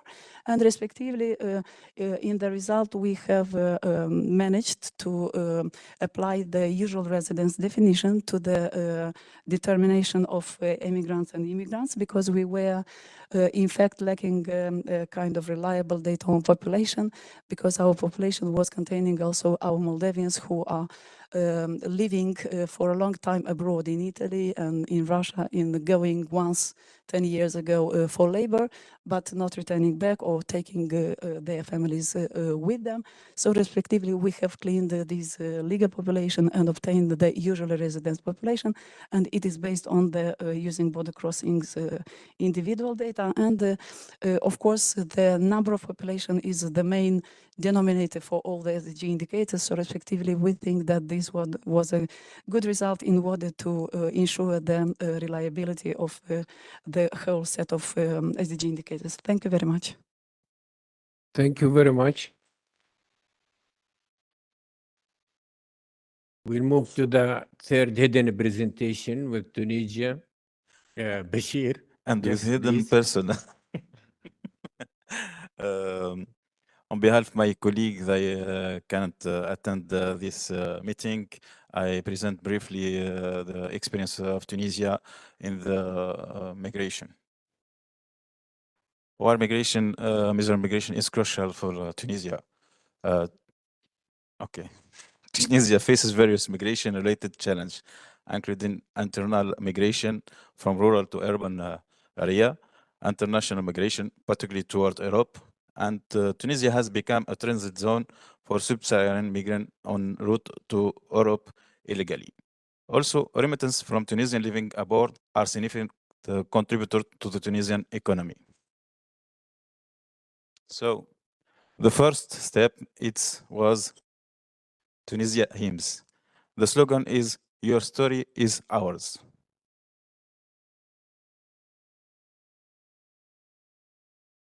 The Tunisia Hizb National Survey on International Migration is a survey project designed within the framework of MEDHIM's Project Household International Migration Survey in the Mediterranean countries. Now, Tunisia Hizb is the first national survey on international migration in our country, covering the entire territory of Tunisia from July 2020 to March 2021, and a comprehensive representative sample of various populations. This is some result of this survey, and the link of the survey, but it's in French. Current migrant by age and gender, how proportion of youth age incident to migrate. So what is the next step for IANS Tunisia? With our support, with support for international migration the National Institute of Statistics has enhanced the migration component to align it with international accommodation and definition. To achieve this, special attention was given to the migration model in the census questionnaire, including the following: inclusion of multiple categories to specify reason of migration, whether international or international, and cooperation of active job seeking within the host country, request for the year of the return. Also, with the support of IOMA, The UNS conduct a quarterly employment survey that incorporate questionnaire veteran family members who were revisited in comparison of the precedent survey. This carried out to ascertain the mobility of family members both within and outside the territory of Tunisia. With assistance from UM, we will perform a target examination of dataset within this module with the objective of evaluating its trust towards analyze the datasets and implementing enhances. Okay. Also, we have a project with Data for Now support. With the support of Data Now initiative, ANS aims to enhance the data gap of Sustainable Development SDGs by leveraging innovation and big data. In this context, we aspire to achieve internal migration statistics using mobile phone, estimated internal migration indicator using mobile phone to provide insight into migration pattern, including the origin and destination of migrants, to deliver the information decision makers and the need to design an effective development strategy and national policy programs based on timely and more accurate data. Thank you for your shukran. Yes, thank you very much, Bashir. You were straight short. You moved to the conclusion. That's good. Friends, we'll delay the questions after the break, but we'll move to the next presentation. If there is any question after the break, you can ask them. Now we'll go to the Eurostat, and we have presentation related to EU SDG monitoring. Catherine, please.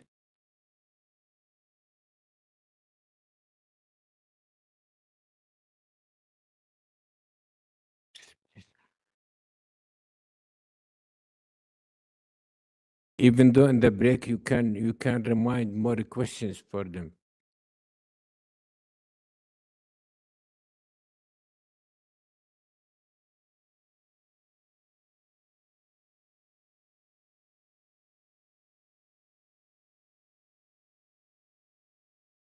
Thank you. Hello from my side. My name is Katrin Gebers, and today I want to talk about, now I hear myself, about the EU SDG monitoring and also the annual review. I want to start with a comparison between the UN SDG indicator set, which you are familiar with, and the one of the European Union. The European Union set includes indicators that are relevant for the EU and enables the monitoring of progress towards the goals in the context of long-term policies. It is aligned as far as possible with the UN list of global indicators, but it's not completely identical. This allows us to focus on monitoring the EU policies and on phenomena particularly relevant in the European context. As the European Commission has focused on delivering concrete actions in the form of policies that will bring tangible progress, we want to ensure that monitoring these actions is covered in the indicators. So indicators included in the set should be part of the social scoreboard of the European Pillar of Social Rights or the monitoring framework for the 8th EAP, for example. So to come to the comparison, both indicator sets are structured along the 17 goals.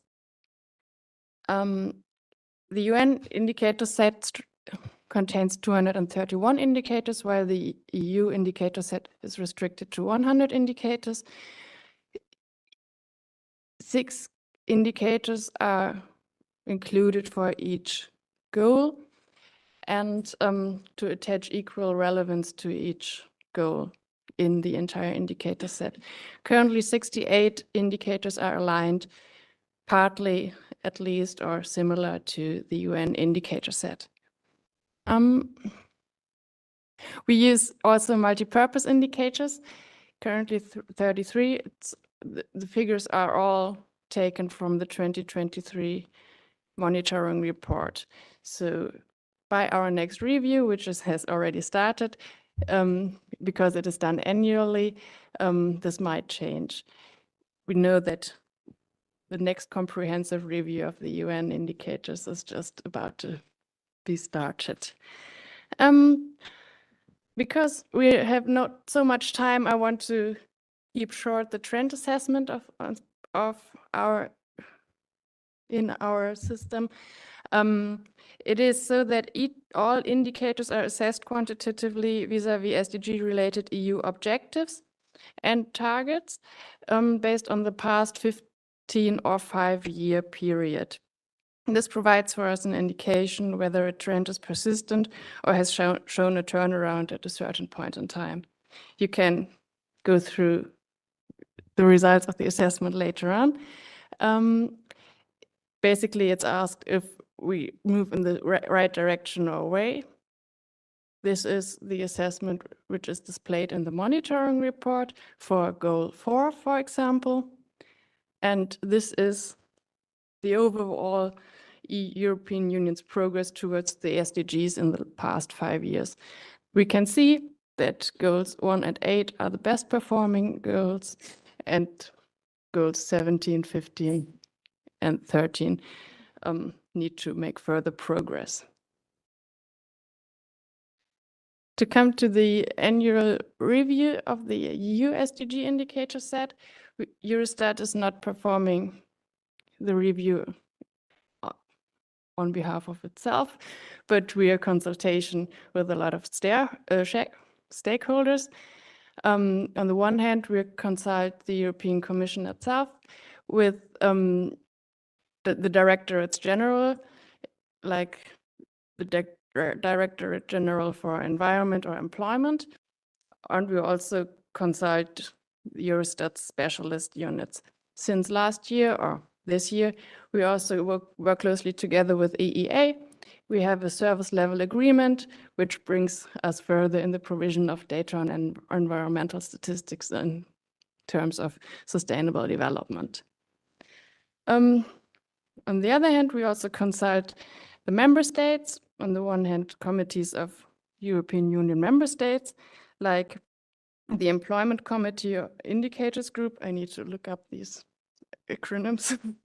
And also the Social Protection Committee Indicator Subgroup, but also for sure the national institutions of the EU, statistical institutions of the EU member states, because they have a huge expertise in national SDG monitoring. Whereas Directorates General and Eurostat statistical units are in charge of giving the best feedback on policy developments and methodology or quality questions. The civil society is not consulted on a yearly basis, but when bigger changes in the indicator set are foreseen.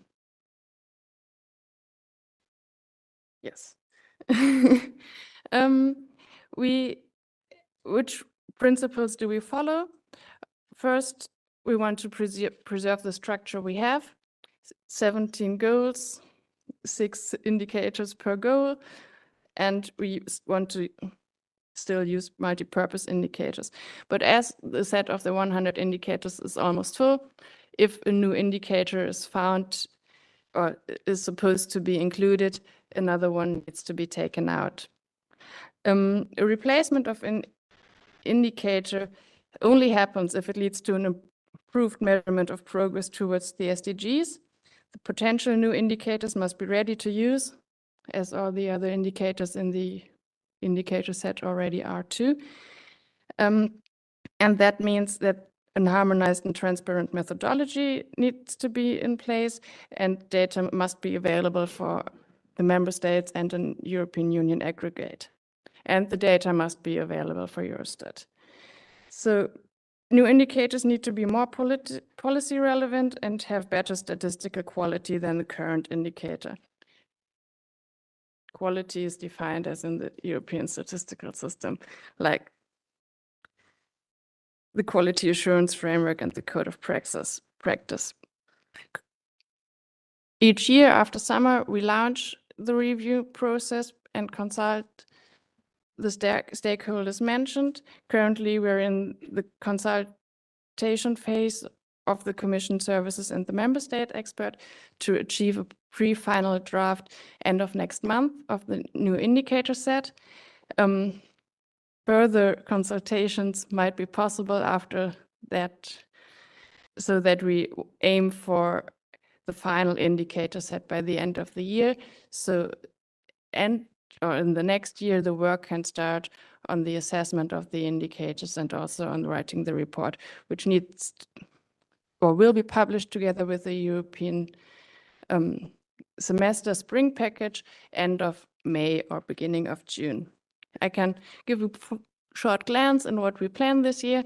We want to include the consumption footprint indicator and the green bond issuance and human trafficking indicators, which are all on high relevance in the European policies, and the human trafficking indicator is also in line with the UN goals or indicator 16.2.2. We will publish, this is my last slide, we will publish the communication package, which not only consists of the monitoring report, which is structured along the 17 goals, and also covers a short-term analysis of crisis and spillover effects, but also a brochure and data visualizations. You can find all the data and information and link to the monitoring report on Eurostat's dedicated section on SDG monitoring, and the data is also available on Eurostat's database. Thank you from my side. Yes, thank you very much. We'll postpone the questions after the break. We have 14 minutes break. We'll be back at 3:40 to continue our session. Please try to stick to the time, to stick to the agenda, to go home early. Please, thank you very much.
We need to continue.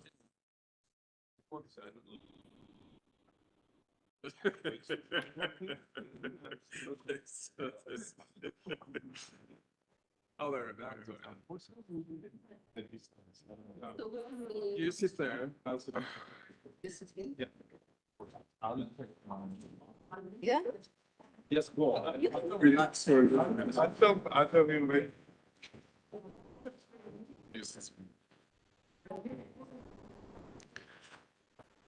Yeah, green is on. Now,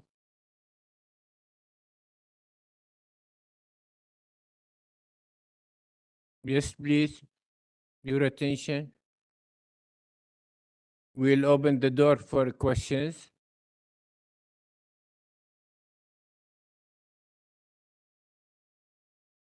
We'll open the door for questions now. Please, if you have any question, you can raise your hand for the previous three presentations.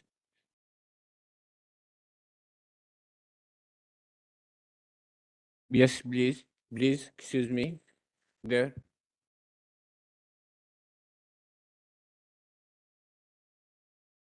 Thank you very much.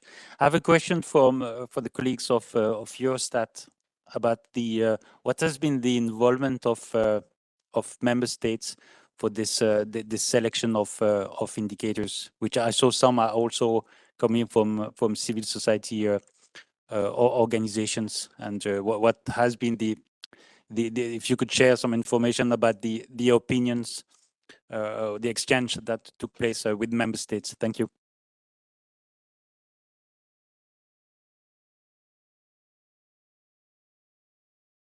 Thank you for the question.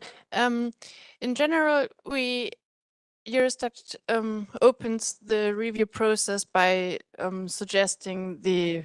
Catherine, loud voice, just to hear you, please. Okay. So, usually we start the review process while during the working group meeting on SDIs, and we introduce our ideas on proposed changes. The member states receive after that presentation the opportunity to also come up with ideas on new indicators, but also give their opinion on the proposed exchanges. They are taken into account, and then we discuss with member states and also the DGs in the same way. Question answered? This is to some extent. This indicates it needs more clarification. But it's okay. It's okay. We can answer it later on. If there is any more questions, guys. Yes, please. Thank you very much. My question is for Moldova on the statistical law that relates to the use of new data sources. Is there any plan to explore, for example, the use of mobile phone big data, like what Tunisia is doing in terms of addressing data gaps on migration? And also you mentioned population. I mentioned this because the UN Committee of Experts that's looking at the use of the new data source has developed methodologies that may be interesting for you to look at. So I'm wondering whether there's any plan to use this new data source in the future. Thank you. Thank you for the question.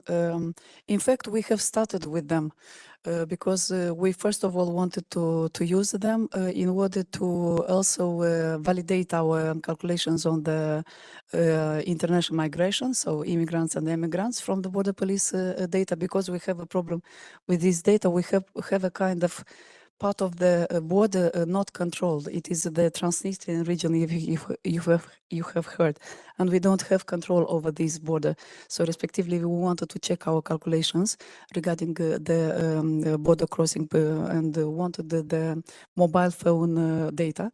And we got in contact with the providers of mobile telephony, and they have categorically refused us, saying that they have their law on telecommunication, which is prohibiting them to share their personal data or about their subscribers. So respectively, if you could from you to facilitate this negotiation with them and give us, rational justifications for us, because as we did with the holders of administrative data sources, for example, now we have data from the border police. They have 4 years rejected us, and they have we are finding different ways of pseudonymizing those data, and respectively we're a kind of post persons taking data from border police, giving to a public service agency, and they were direct linking between themselves and giving us already linked data. So respectively, now we have passed this, doing all these things with the ISO certification, with the internal policy on data protection, with the methodology of pseudonymization during the data processing using a statistical identifier, transforming the personal ID into the statistical identifier. So respectively, we would be happy. We have made, for example, with the UNDP, but 4 years ago, I guess, an exercise and a kind of experiment using also colleagues from IESA with their methodology, and we were using data and estimating for the municipality of Chisinau, for part of it, for example, indicator on affordable access to transport in urban areas under SDG 11. So but the paradox is that the mobile providers were giving data to UNDP, but not to National Bureau of Statistics. So respectively, we even were trying this kind of collaboration, using the help of UN agencies to intermediate between us and the private data holder. But we are successful, for example, for the electricity data providers that have given us, for the water supply companies, for the wages collection. We will receive this data, and hopefully we will use it for the census we are planning next year. But mobile providers is still a problem. Yes, thank you very much. We'll move to our last presentation this session. It's related to assessing global progress on peace for justice and inclusive institutions. We have our colleague Arvin will present this topic. Thank you very much. You can start, please. Thank you, Chair. So first of all, very happy to do this right after a coffee break so that you are all caffeinated and have your sugar levels up. But we do think this will be a little bit entertaining too, so no worries. My name is Arvin Gadgel. I am the director of the UNDP Global Policy Center for Governance. We are situated in Oslo, and we have the responsibility or the custodianship responsibility for SDG 16 indicators, but also a broader responsibility on governance data analytics in UNDP. But I'm here together with my colleague Mariana Neves to present to you a really unique and novel new initiative that has come about through the collaboration between 3 siblings. And siblings, they are the best of friends and also the best of quarreling. But we've managed to get through a lot of interesting innovation and exploration together with UNOHCHR, so the United Nations Office for the High Commissioner for Human Rights, and the UNODC, the United Nations Office on Drugs and Crime, to develop the very first global progress report on SDG 16, which Mariana will present to you in a moment. And this is a considerable effort, and not least because of those of you who know the history of SDG 16, it's extraordinarily important to show that it's possible to collate this data and that there is some logic across the different targets and indicators in the data set. So for us, this is a really big moment, and I hope you also fully appreciate the efforts that have been made here. And of course, none of this is possible without the participation of member states. And let me just finally say that it's important for us across the three agencies that we get feedback on this report, so that whatever you think needs improvement, please do let us know, because we are planning another iteration of it sometime soon. I'm not going to promise the date, because you know how siblings may also delay each other. But we will do our best to make it ready for the high-level political forum in July next year, which is also going to review SDG 16. So with those words, I'll leave it to my colleague Mariana to take us through the findings of the report. Okay, so in fact, we are actually best of friends between the three agencies. So this report is on SDG 16, and as many of you know, especially the IAG members and some custodians, we were a little bit behind. And our starting point is not as tier 2. Our starting point was practically 0. No methodology, no data. We're even very uncertain what we are. So this time between 2015 to now has been a great advancement. There's a lot of new methodological standards that were done by the agencies, these three agencies, but also other agencies. This presentation is, you know, the OSHR and UNDP, but there are other key custodians on SDG 16. And we have some of the products that you see behind me, the human rights-based approach to data that is giving the principles. There is the classification of crime by UNODC. There's the SDG 16 survey that my colleague Hernan presented before. And all of this is not a UN effort, is most of it a member state led with a great member state support to define what we mean. And sorry, how do I pass here? Yes. Thank you. And okay, so what we see with the progress, that we have this amazing progress report done by UNSD, but we felt that we could go a little bit more. Despite everyone saying that we don't have data, we have a little bit of data. And what UNSD tells us in their report is that there's nothing on track, and that I think it is the fact that we are greatly off track. And if you go through the second that was presented by my colleague Yonggi, we have no green. But also, we don't have enough data.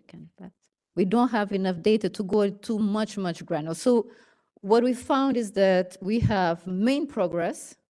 So it's not everything is bad. We have more independent national human rights institutions, although you see in another slide that maybe there's room for improvement. There's a little bit more data availability. We are now at 40%, but there are major setbacks on homicides, for instance, on conflict-related data that our friends from OSHR measure, on trafficking in person, the UNODC measure, on the representation that UNDP measure. So next. So for intentional homicide, which is one indicator that was very well developed before the SDGs, but it also improved, we'll see that we are to increase. We had a downward tendency, and the violent crimes is now increasing, where 80% of the victims are men, but between the 20% of victims that are female, half of them are being killed by their intimate partner or a family member. These segregations are segregations that now we are able to do because we have improved from the point before. So we can have the cause of death. We have now information on that we have a major increase on the conflict-related death, that the percentage of victims has changed from 13% they are victims by explosive ammunition and heavy weapon to 34%. This is a very particular and very special segregation that now we are able to have. The next. On violence, in terms we have measuring that this is related to a little bit for the question raised by Brazil before. On violence, we are measuring robbery, we're measuring physical violence, sexual violence. And we're also measuring, this is UNODC indicator, you also measure violence reporting. As you see behind me, we don't have a lot of in the countries reporting, but we have a great effort. And for the very few data that we have, we're seeing that for where's my right and where's my left? So you're seeing that the robbery, we are around 40%, 42% there are people reporting, but we see a very serious case on sexual violence that only 20% of victims are reporting their victimization. And there's a lot more information we should have, but we still need to continue this process. On representation, this side, on representation, we see we have an underrepresentation of females on public service. So our public service has still a male face, and in some regions is even worse. And if you go by bureaucratic positions, what we don't have here, you'll see they have certain areas. He's saying 2 minutes, so I'll try. Okay, 2 minutes. So we'll see that we actually have a very clear glass ceiling there. With the lower positions, we have almost parity, but as we go up, it's almost non-existent. I'll skip bribery for, I'm sorry, UNODC. And I'll go to national human rights institutions, that we see the representation where we have the percentage of human rights institutions with compliant with Paris principles in some regions is very little, so that's a very big area. I'll skip discrimination, OSHR, I'm sorry.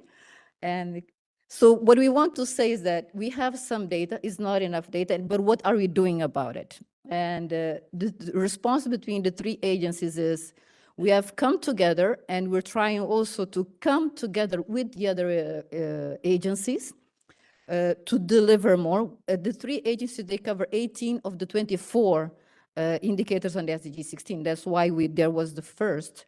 And the areas that we actually, the areas that we actually trying to harmonize is methodological development. That's where the SDG 16 survey came from. Capacity development, we have reached around 4,000 participants in our regional trainings. We've done, for all the indicators, we've done this with almost all custodians under SDG 16. And with support of regional commission, for instance, the Pacific community also worked with us when it was the Pacific regional training. We have the survey, we are increasing the global advocacy, we're here. So this is part of that part. And we do this most beautiful report that you see behind me, and 0. Yes, thank you very much. Yeah. If I just quickly just add that that I was joking about collaboration across the agencies and our progress, but it really is something that I hope that members of the expert group recognizes and inspires others to do as well, because and we have the chief statistician of OHCHR here, Nicolas Cassel, and also Angela May in UNODC is working very closely with us on this to try to make it easier for you to digest this knowledge and create insight and policy options on the back of it. So thank you very much. Yes, we have space for 2 questions. Anyone would like to ask?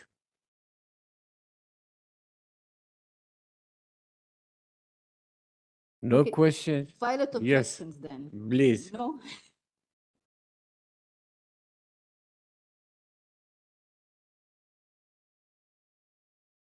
Thank you.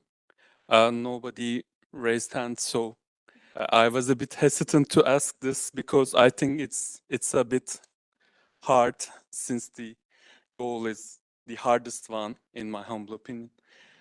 There is this greatest target here, in my opinion: promote the rule of law at the national and international levels and ensure equal access to justice for all. And we have 3 indicators, and they are very low of relevance to promote the rule of law, you know. So since we are on the eve of the last indicator review, did your report come up with additional indicator proposals? regarding the upholding of rule of law, especially in these days?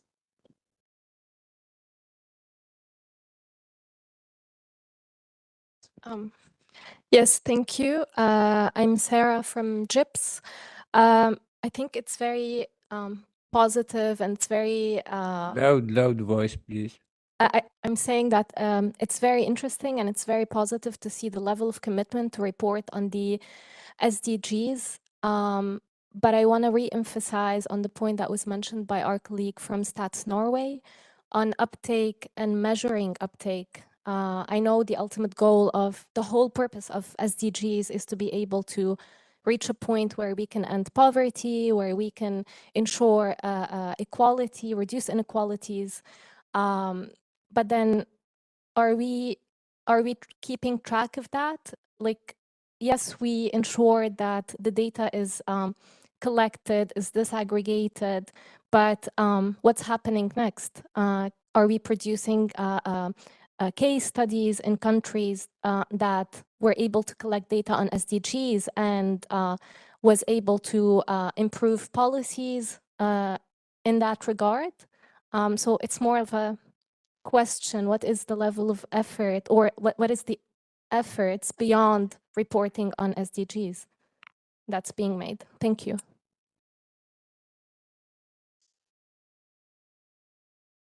May I also ask something?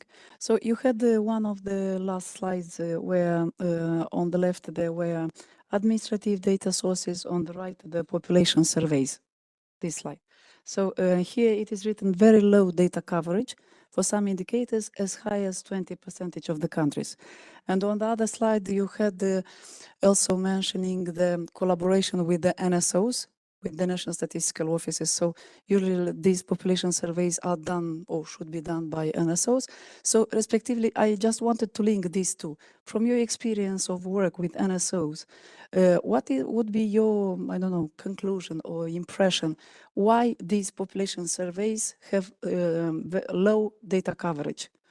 Did you find any answers you could recommend and you could apply in further collaboration with NSOs on increasing the coverage for the population surveys for the purpose of the 16 goal?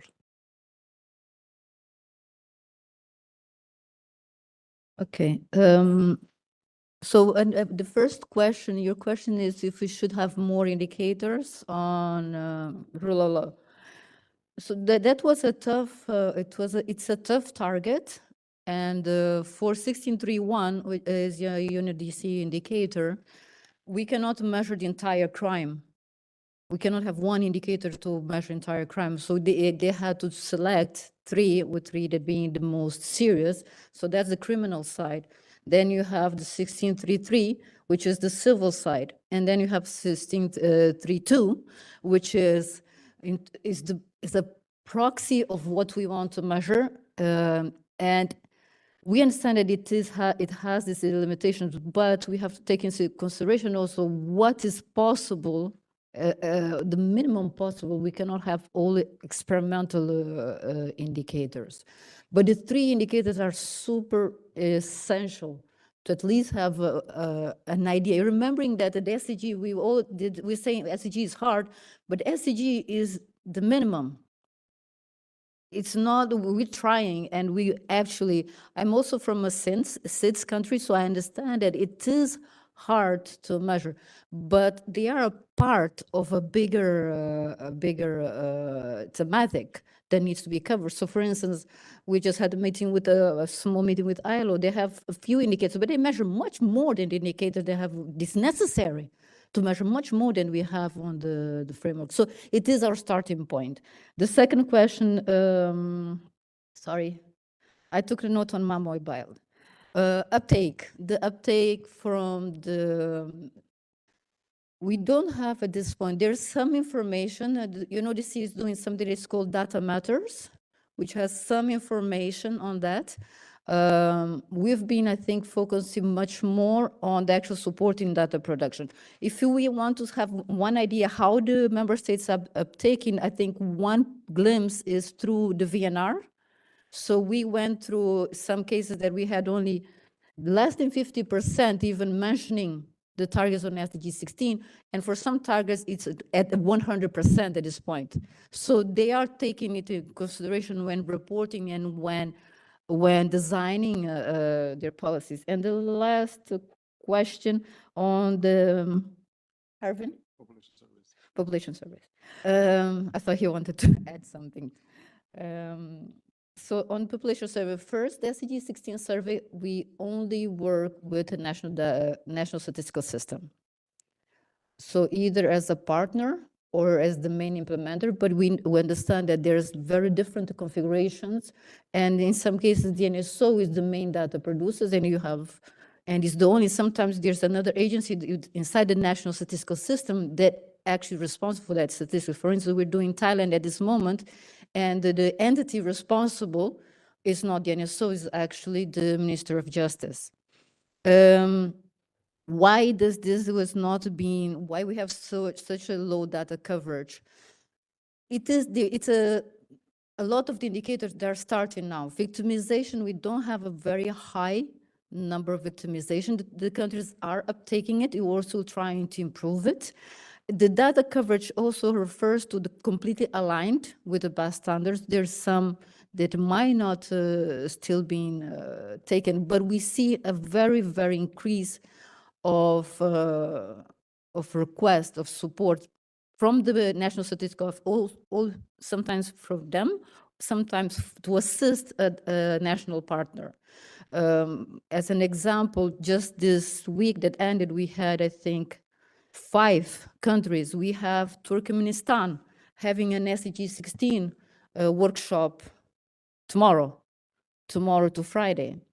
So we're trying, all of us, so us, UN agencies, UN member states, and civil society. And if my 2 colleagues from UNODC and OSHR, I'm sorry to do this, if they have something to add, I would like for them to have a voice as well.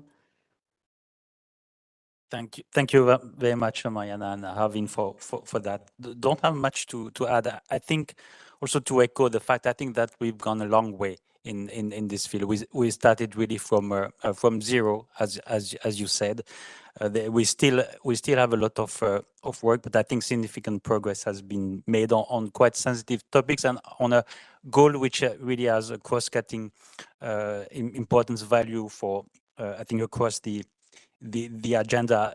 Also on the issue of data availability, I think given the issue, I mean, it's all relative, but I think we can be relatively proud of the progress made, and proud, I say the member states that have initiated and that are measuring those topics for the courage of the statisticians, of often working also with national human rights institutions to push the boundaries. So I think this is something that we need to recognize. We might also discuss during the meeting this collaboration between NSOs and national human rights institutions to discuss the data needs, the data disaggregation needs, how we use this information. So I think there's been really things happening thanks to the adoption of this agenda and the power it has been in moving those boundaries. Just to say the conflict death, the death of civilian in conflict, it's not an easy indicator to produce. It was never produced before. We covered among the deadliest conflict situation in the world with people on the ground collecting the information. So yes, we don't have data, and the colleagues in the field don't have data and are not able to cover all the death, but they do it very systematically. This is quoted by the Security Council. This is a lot of media coverage. So I think the work that it is done, also thanks to your support, is really is very important. So, but we still have a lot of work, and thank you all for your support. Yes, thank you very much for clarification. You need to add something quickly, yes, please. I'll be very quick. Just to add to what Nicholas and Mariana and Arvin mentioned, we're also very, very proud of this partnership, I think. We've worked very well together on this, and I think it's grown beyond the scope that it originally was supposed to be. We're moving on also to these types of products, more analytical products together, which is also, I think, shows how well this relationship, this partnership has worked. So we really look forward to following up on this and implementing the surveys and helping countries implement these surveys. And on this, I wanted to also talk about the uptake briefly. So just from our side, we're also trying to incorporate these type of publications, incorporate the SDG side into most of our publications as well.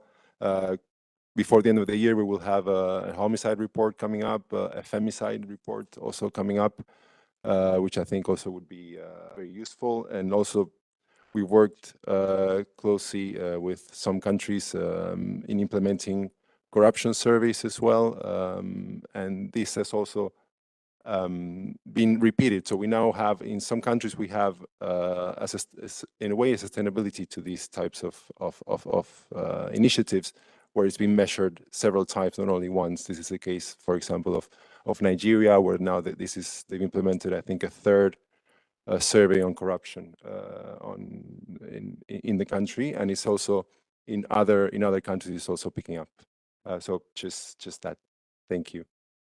Thank you very much. There are much to say about goals 16 and 17. I consider them the key for the other goals in the SDGs. If you need to see the accomplishment of one country, you can go and see how many reported of the indicators of goal 16 and 17. Yes, I agree with you. Thanks deep thanks for the presenters for this session. Angela was one of the presenters of this session, but she will take the floor as moderator for the second session. So I wish you the best. Yeah.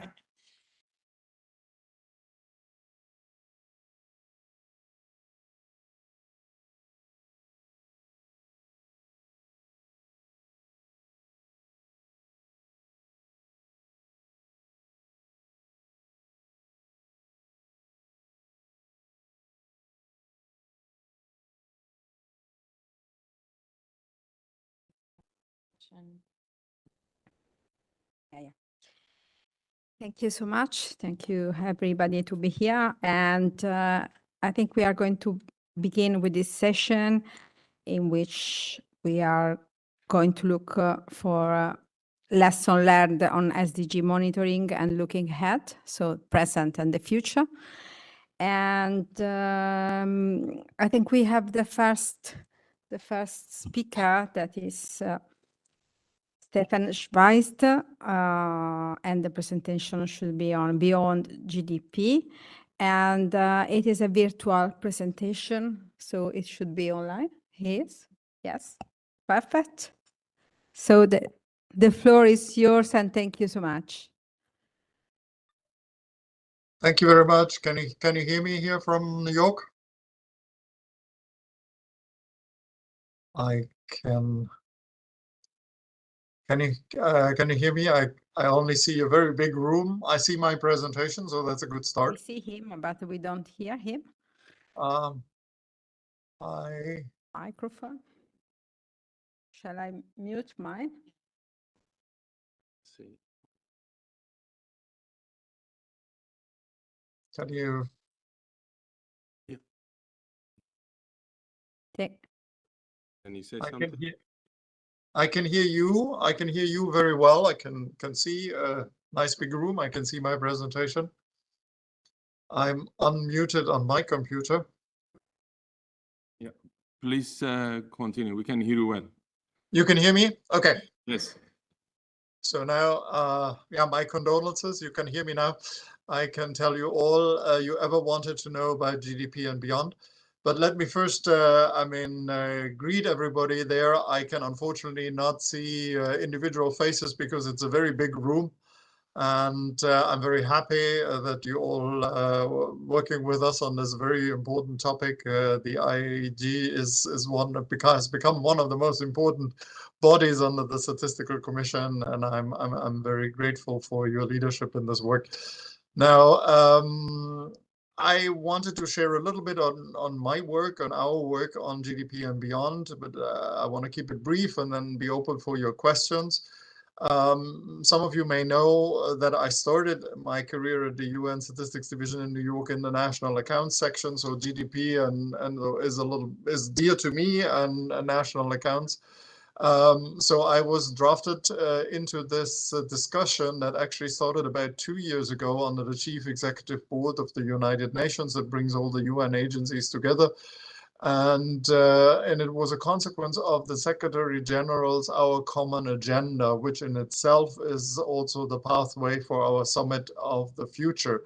So those are the pillars. The Common Agenda started around 2021 and mentioned measures beyond GDP to capture better well-being and sustainability, progress and everything. And the next pillar in the future is the Summit of the Future of the United Nations that will be in September 2024. In preparation, we as a UN statistics family, I would almost say, had written a big report that is a 40-page report, and it's relatively detailed. I'm just mentioning this in the background. People who want to refer to that, it has a lot more detail than what I'm going to talk about now, which is a condensed version and which was issued as a so-called policy brief of the Secretary General. And you see here it has a number 4.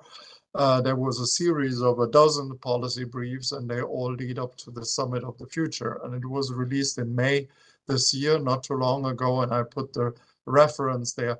When we were working on this, we didn't want to call it GDP and beyond, but we actually gave the main title Valuing What Counts, and I explain it in a second. If we could move forward.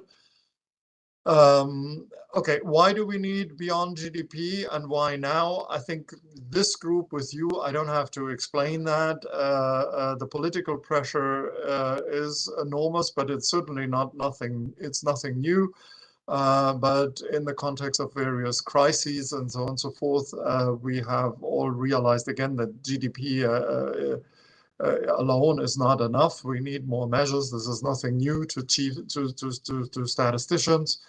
And but there is a concern, a very specific political concern to, as we put there, go beyond income, beyond today, beyond averages. We all know that. So I don't think I have to spend a lot of time with this technical statistical group to motivate this work. If I continue, next slide, please.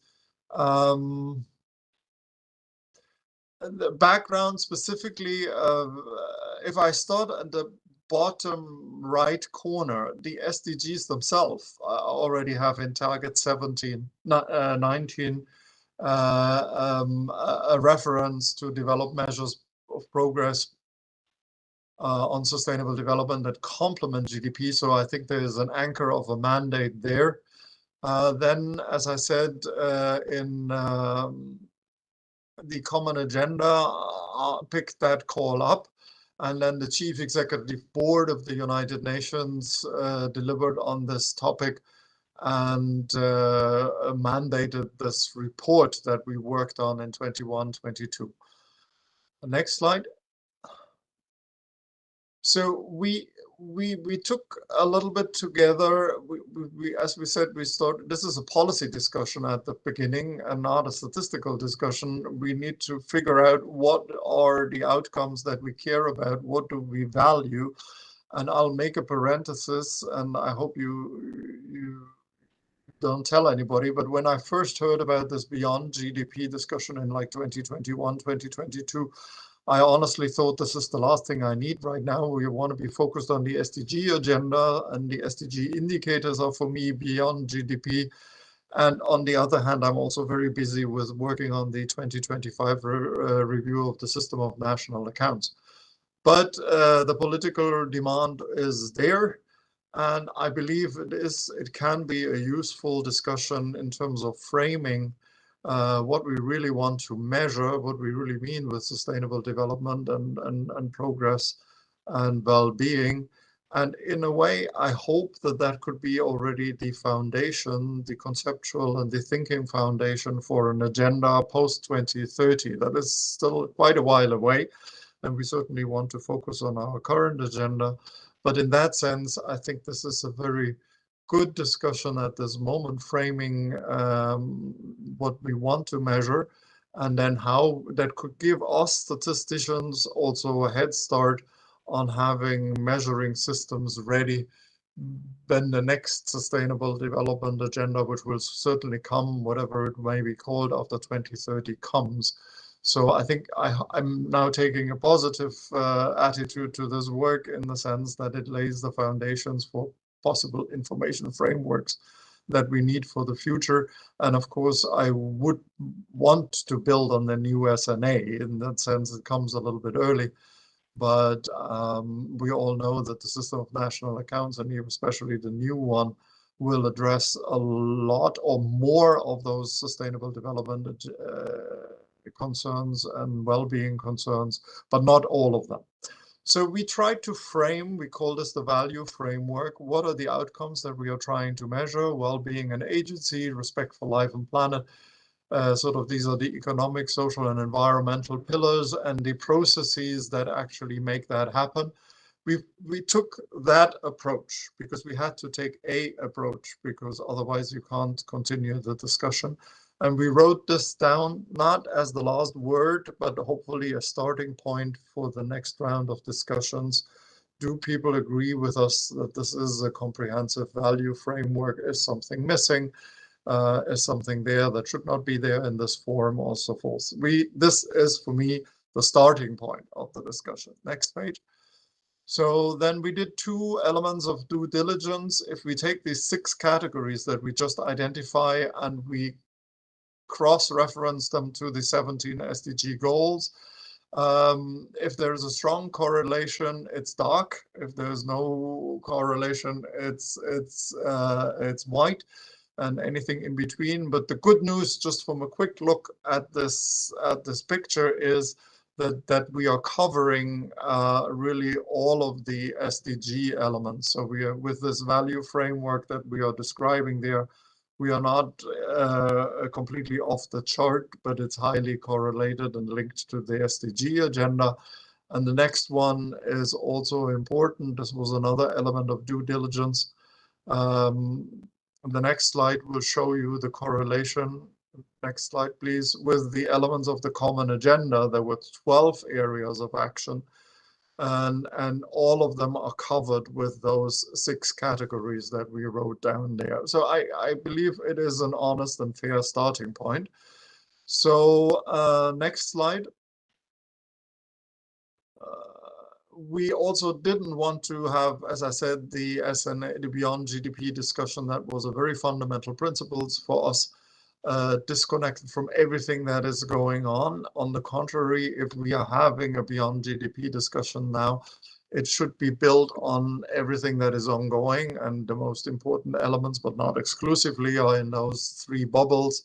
The SNA update, our SIA framework, where we have done years of work of integrating economic and environmental. We have the SDG indicator framework that nobody knows better than you.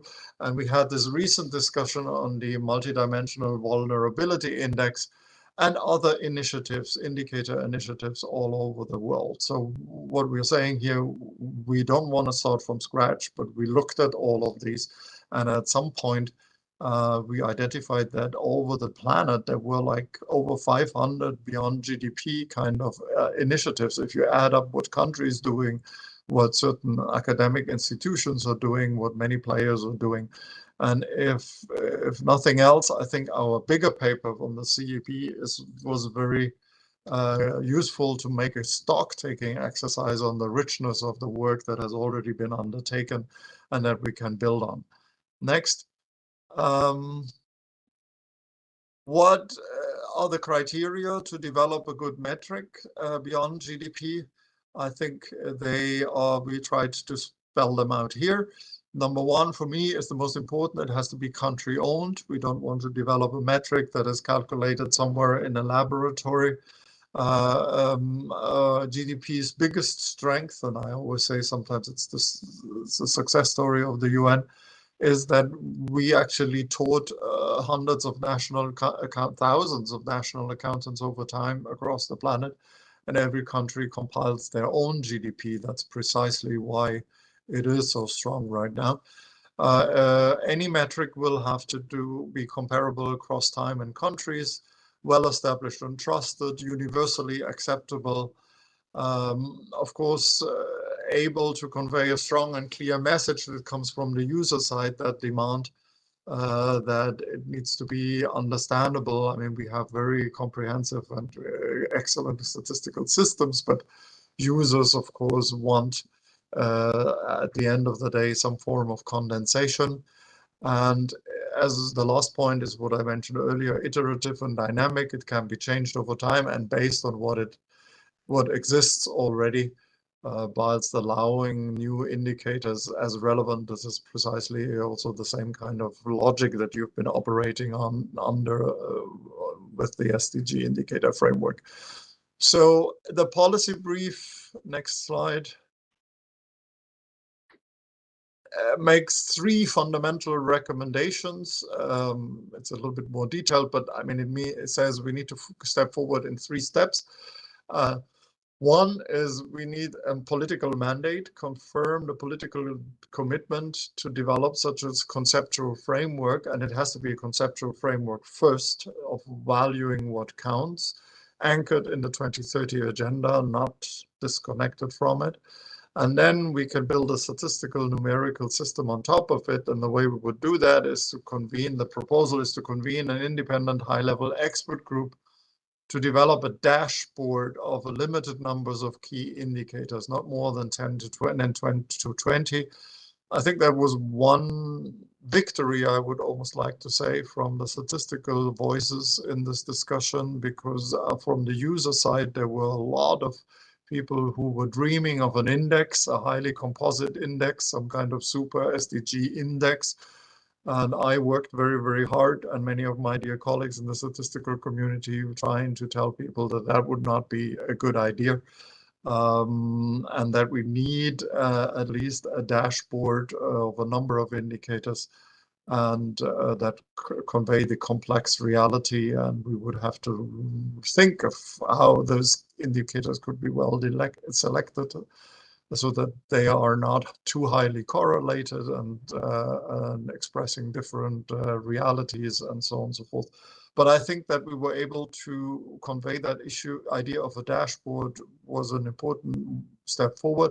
And then the last point I'm most proud of, I was arguing very strongly that whatever conceptual thing we develop, this is not the end of the story. The important part comes afterwards.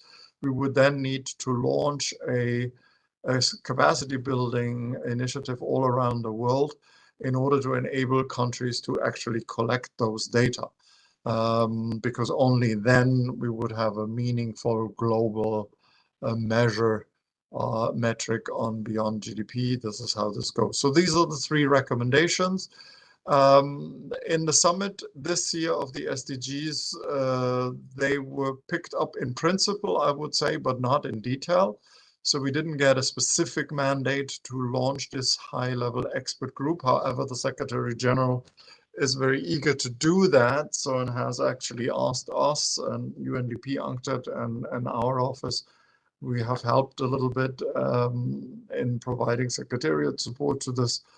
And we are trying to put a proposal for the Secretary General together. So I think at this point I can say it is likely that the Secretary General's office will launch a discussion of this high-level panel over the next couple of months to come up in a 2-step process. First, with a policy and value framework. I think that is something that we could achieve by early next year, by March. And then for me, it is very important that the Statistical Commission gets the final say on the indicators, because this is a bit like the division of labor that we had for the SDGs and the SDGs indicators themselves. So then the Statistical Commission in March can have a first look at that. The Summit of the Future in December could sort of support that value framing, and then the Statistical Commission and the statistical community could and should then have the authority to actually develop these specific indicators for the dashboard. This is an area where we may still have to fight for as a community. We are all statisticians. We do want a say at the table when these things are developed, metrics of the future are developed. That's also in the proposal we're giving the Secretary General, is that this high-level panel should not only be users, but it should also be representatives from the Statistical Commission and the statistical community, people who know how to measure, so that we don't have a wish list, a dream list of things. And I think that's where I stop. Yes, thank you. And here is again the reference to the actual brief.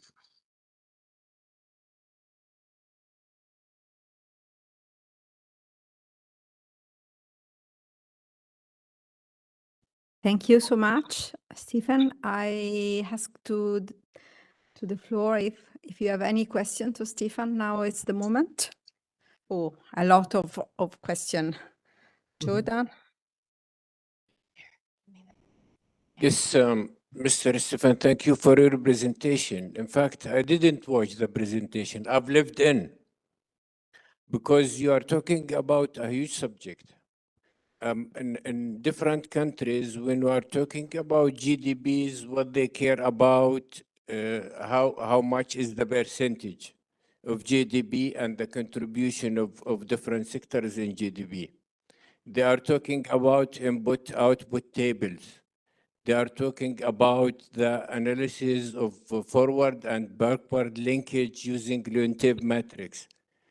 But it's something new for them to incorporate SDGs with the GDP. This requires very high effort and very high capacity building for the people, even though working in the national accounts. We are trying to modernize the national accounts at our Department of Statistics, but still we are far away to consider SDGs in the GDP calculations. I think this process is very big. I don't know how it can be solved. Thank you very much. Thank you. I would like to ask all the question, and then maybe Stefan can answer. Thank you.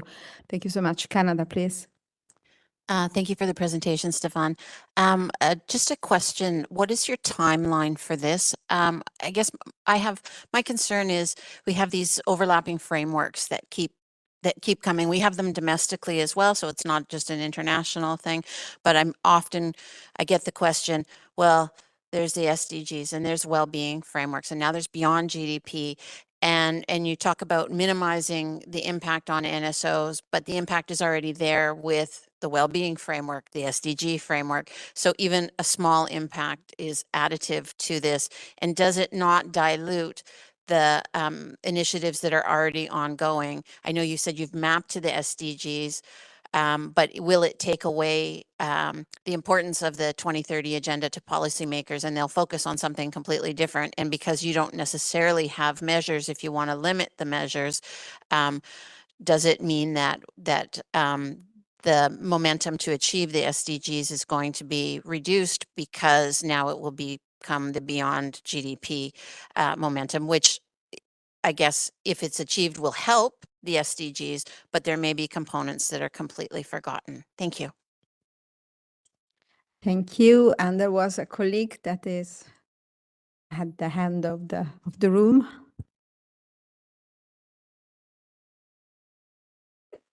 Please present yourself.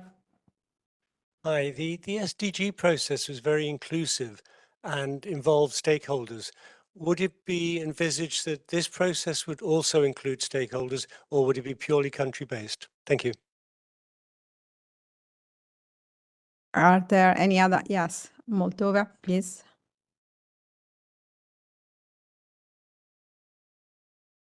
I'm not a GDP person at all. Sorry, maybe for silly question, but because it is, we have SDGs and we have no one left behind principle within this framework. What is it about your framework beyond GDP? Because as far as I know, GDP is with money, and I never see the people under the data for the GDP and about GDP. So what would be the disaggregation principle, or I don't know, objectives within your work, which you are planning in order to, so what would be the disaggregations and the criteria being applied in order to catch those, less maybe traditionally approached by GDP statistics, usual statistics, but maybe some new disaggregations would be possible, and maybe you already reflected on it. Thank you. Thank you so much. Maybe Stefan, could you try to answer to these questions, and then if there are others, we'll see later on. Sure. Let's take this a first round. On Jordan, I think this is really not meant to be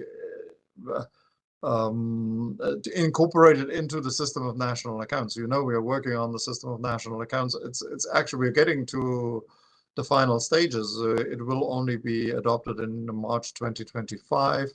But I mean, some of you may be even involved. There are hundreds of working groups right now working on the various chapters, and the SNA is the SNA. And the GDP is the GDP. I always say, don't blame the poor GDP for things that it was never meant to do. It is a measure of economic activity, and it will continue to be in the future.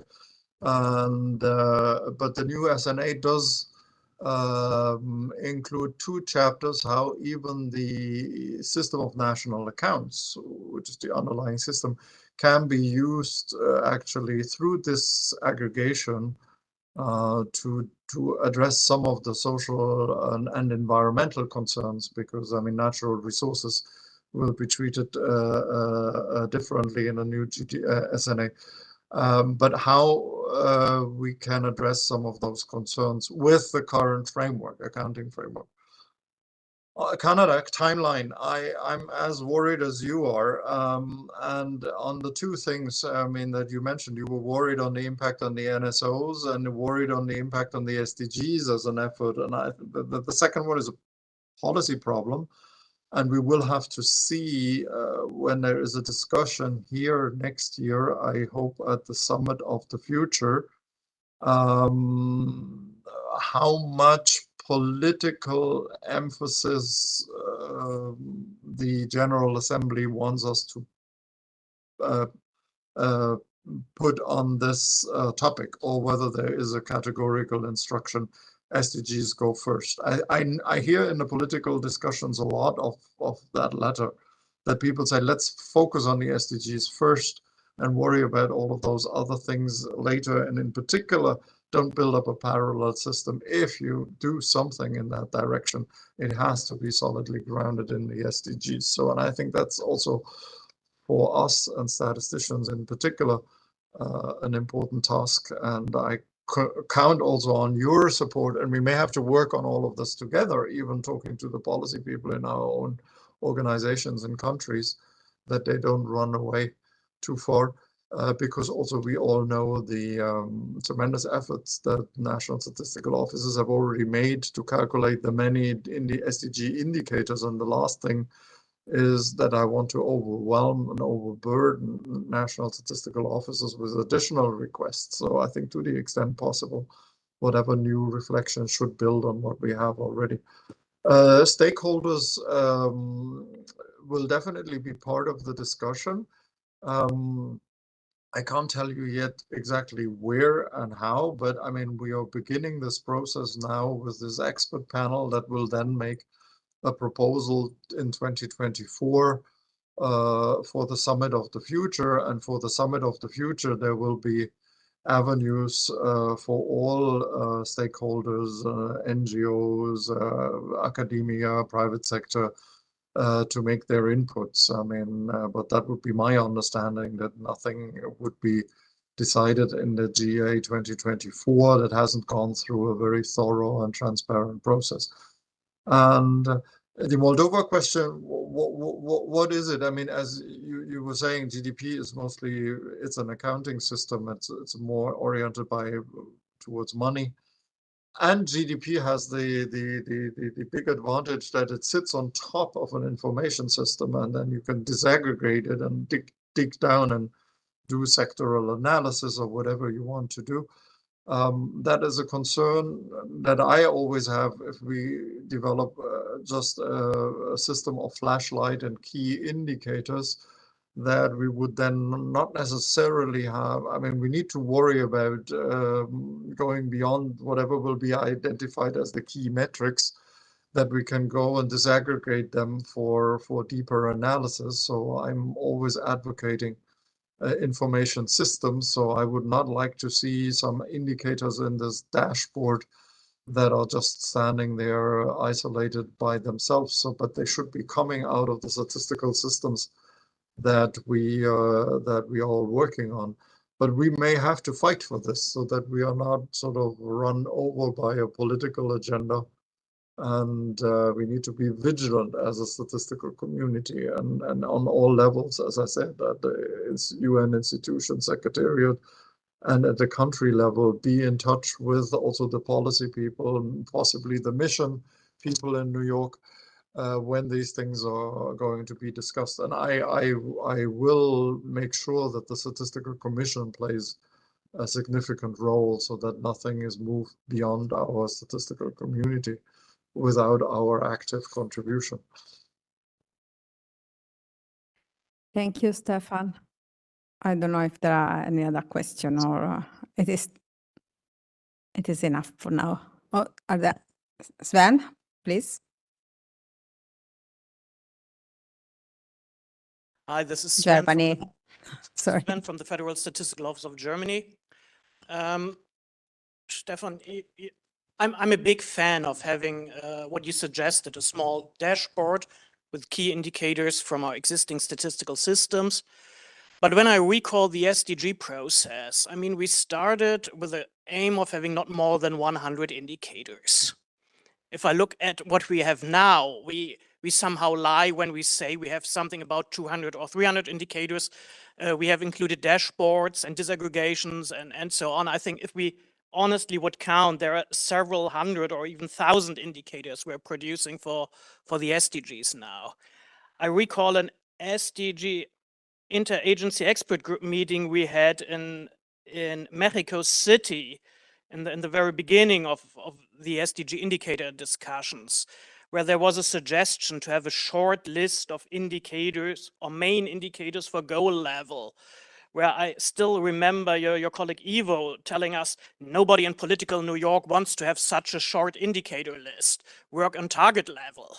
So don't care about the goals. So what does you make confident that we will really end up with a short list with a small dashboard of 10 to 20 indicators and not end up in a huge dashboard that nobody will be able to handle, because there might be good arguments to include all different aspects in such a dashboard. But that obviously contradicts the aim of having a small overview dashboard. That's the first question. And probably the second, I missed something. You talked about a selection process for this expert panel. Is there already a kind of format for the selection process? Is it already started? Who do you have in mind to be on this panel? Do you already have an idea on that? Thanks a lot. Stefan, please. Sorry, unmute. No, thanks for that question. Very important. Am I really confident? I wish I could say yes, but I'm not, because I mean there are so many political interests in all different directions, and people honestly care about many different things, and sustainable development is very complex. Projecting it back into a number of key indicators is a tremendously challenging task. Did we want to do that since the very beginning? Yes, I had once also suggested in 2016 or 17 to have 3 indicators per goal. That would be 50 or something like that. And I was politically killed. I was accused of undermining the SDG agenda and so on and so forth. I had a lot of troubles.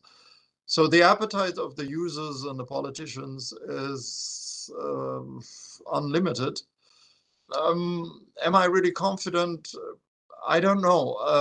It is another opportunity, and we have to engage, because if we don't, we are in the situation of being then responsive to something that is even worse. I suspect that many from you who work at the country level know that situation, that sometimes you don't necessarily want to engage, but you know, if you don't, you'll be overrun a little bit later.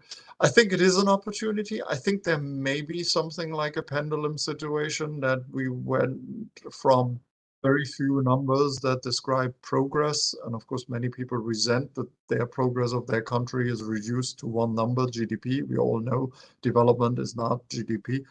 And then we went to 250 indicators under the SDGs. Maybe there is an opportunity to swing the pendulum back with the 2 key arguments that the users are not able to digest too many indicators and don't understand the complex interrelationship of a dashboard that has 200.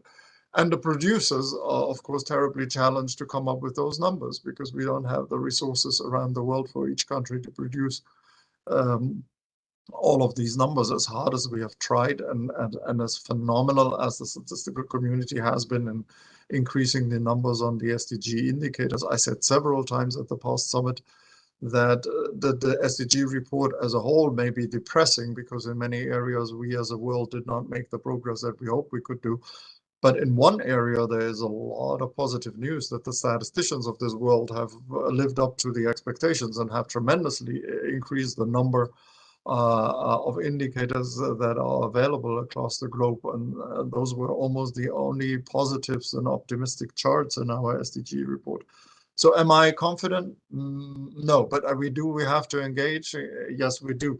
And by the way, I think you said you're from Germany. The Germans are co-chairs of the Summit of the Future. So I think I'm using my connections that I have also to Germany, but it's the political level that we need to engage to have these kind of discussions. For the expert panel, we have been invited, UNDP, UNCTAD, my Department of Economic and Social Affairs, but at the highest level, my Undersecretary General has been invited to make proposals to the Secretary General. The Secretary General will decide, the Secretary General's office will decide. They want to have a very good mix, and we are providing them with some names of senior experts, of policy experts, development experts, statisticians, representatives from the chief statisticians from the statistical community, so that it's a bit of a mix. But as I said, I mean, the ultimate, we can propose a list of names. Ultimately, this is going to be decided at the highest political level here in the UN.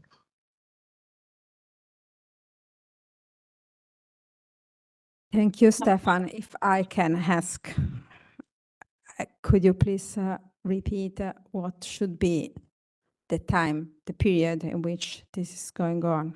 Oh, okay. I Thank think you. the policy brief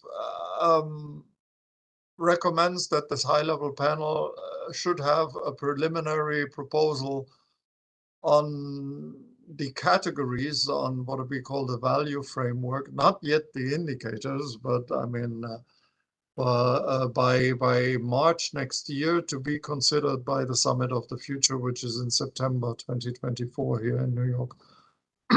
But the technical work would have to be done by the Statistical Commission in the period, I would say, 24-25. Thank you so much. Thank you.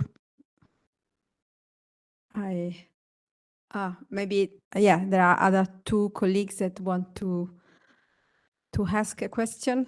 The colleague at the end of the room. Thank you so much. Stefan, this is Ehsan Masood from Nature.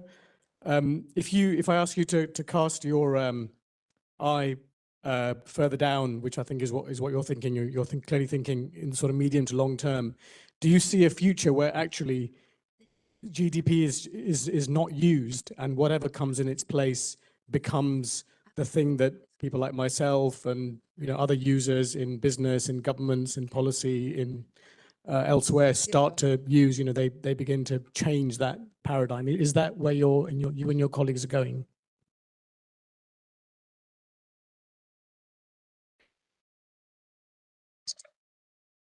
Was there a second question? Should I wait or answer? Sorry, there is another question, so please. Okay, thank you. National Statistical Office of Cape Verde. My question is other challenge. Today, we speak about the language, the translator of the metadata in the morning. My concern is about this, because we who speak Portuguese are a very disadvantaged in this matter. 3 months ago, we had a community country Portuguese language meeting. On this was one of major constraints. Persons are working with the completion of SDG indicator, and he is a big challenge for us, both internally of National Statistics Office and internally of the data production area and the entity outside data production. When we talk about methodology, they ask to translate, but translate is very complicated because we are talking about a very technical area.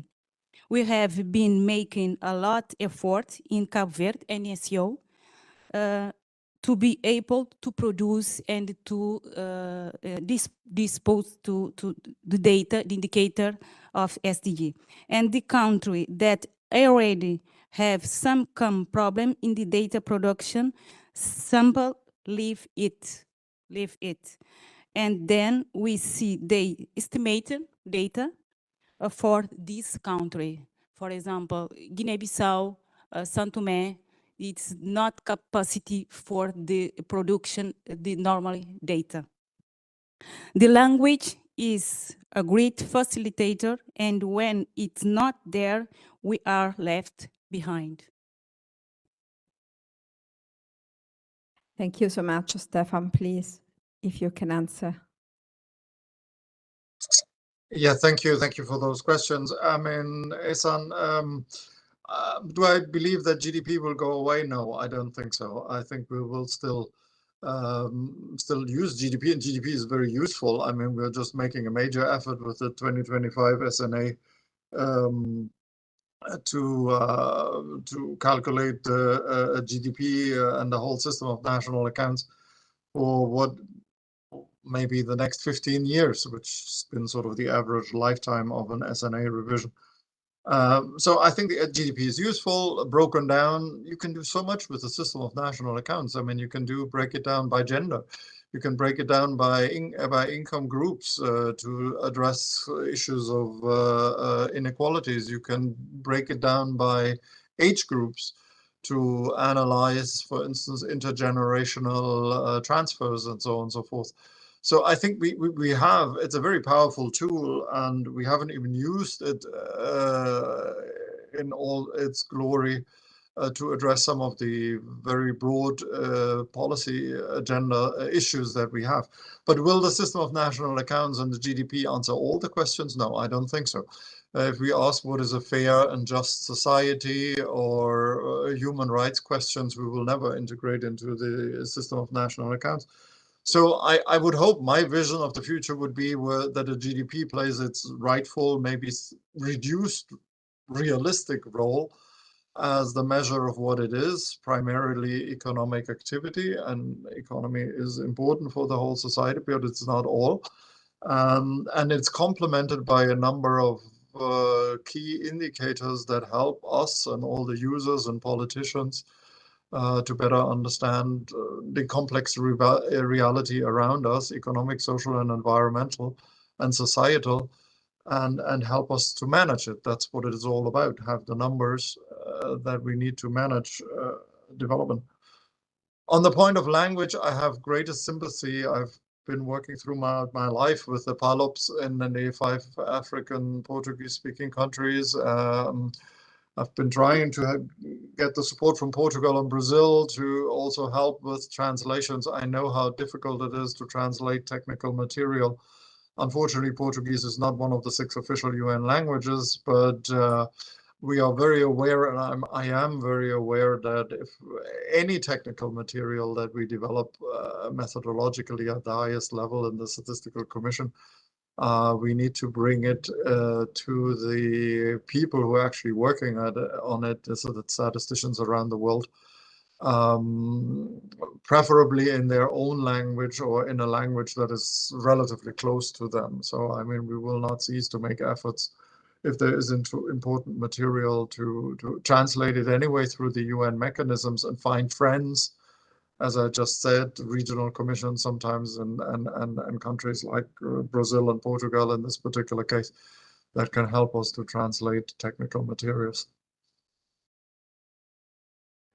Okay, thank you. Thank you very much, Stefan, and thank you to everybody. It is 5th. I think we can have only one other presenter, and so thank you, Stefan. And I think I would like to ask to Guilherme Jablonowski from SDSN to present his SDG index, and we'll see tomorrow morning for the other presentation, and we'll finish tomorrow this session. But we began late, so. Thank you. Thank you so much. Yes.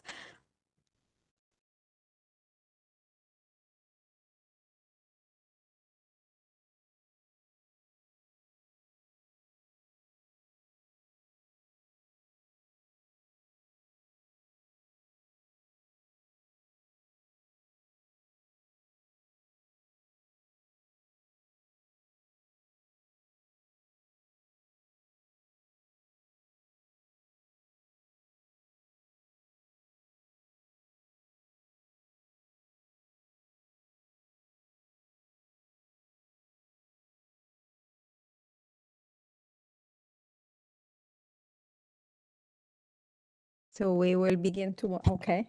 Thank you, Chair. Oh, thank you. Thank you, Madam Chair. So I have very little time today, so thank you for having me. I'm Guilherme Jablonowski. I work with the UNSGSN. I'll be talking about the SDR, our flagship report, and the SDG index experience. Can I do this myself? Thank you. So this is the team we operate. Oh.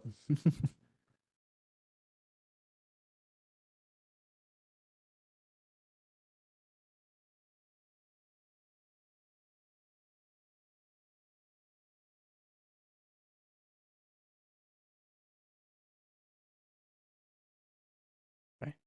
Great. Thank you. So I'm Guilherme. I'm with the team of the Transformation Center.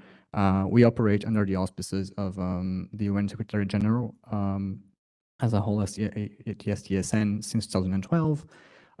We have created the SDG-TC to shift focus from just the goals themselves and towards the transformation that are needed to get to them. So those amalgamate several SDGs within themselves. You can find all of the stuff I'll be showing here today in our website, and I'll be focusing more on the SDG index, which is part of our flagship report, the SDR. So the SDR is essentially has 2 main objectives. So to support policy decisions, holding countries accountable, and also to support efforts to strengthen data availability and making data for the SDGs more widely available and a better scales. We also have several complementary reports at regional and subnational scales For Europe and then several other countries, we have been doing the SDR since 2019 in the current structure it has today. We are statistically audited and peer-reviewed in each edition. We also run surveys with the countries that are being, of course, cited, so they can point if they are not, they don't agree with anything in the report. And the report has been cited in over 40% of the VNRs in 2021. So we try to remain relevant in other reports as well. So the data sources are from official statistics.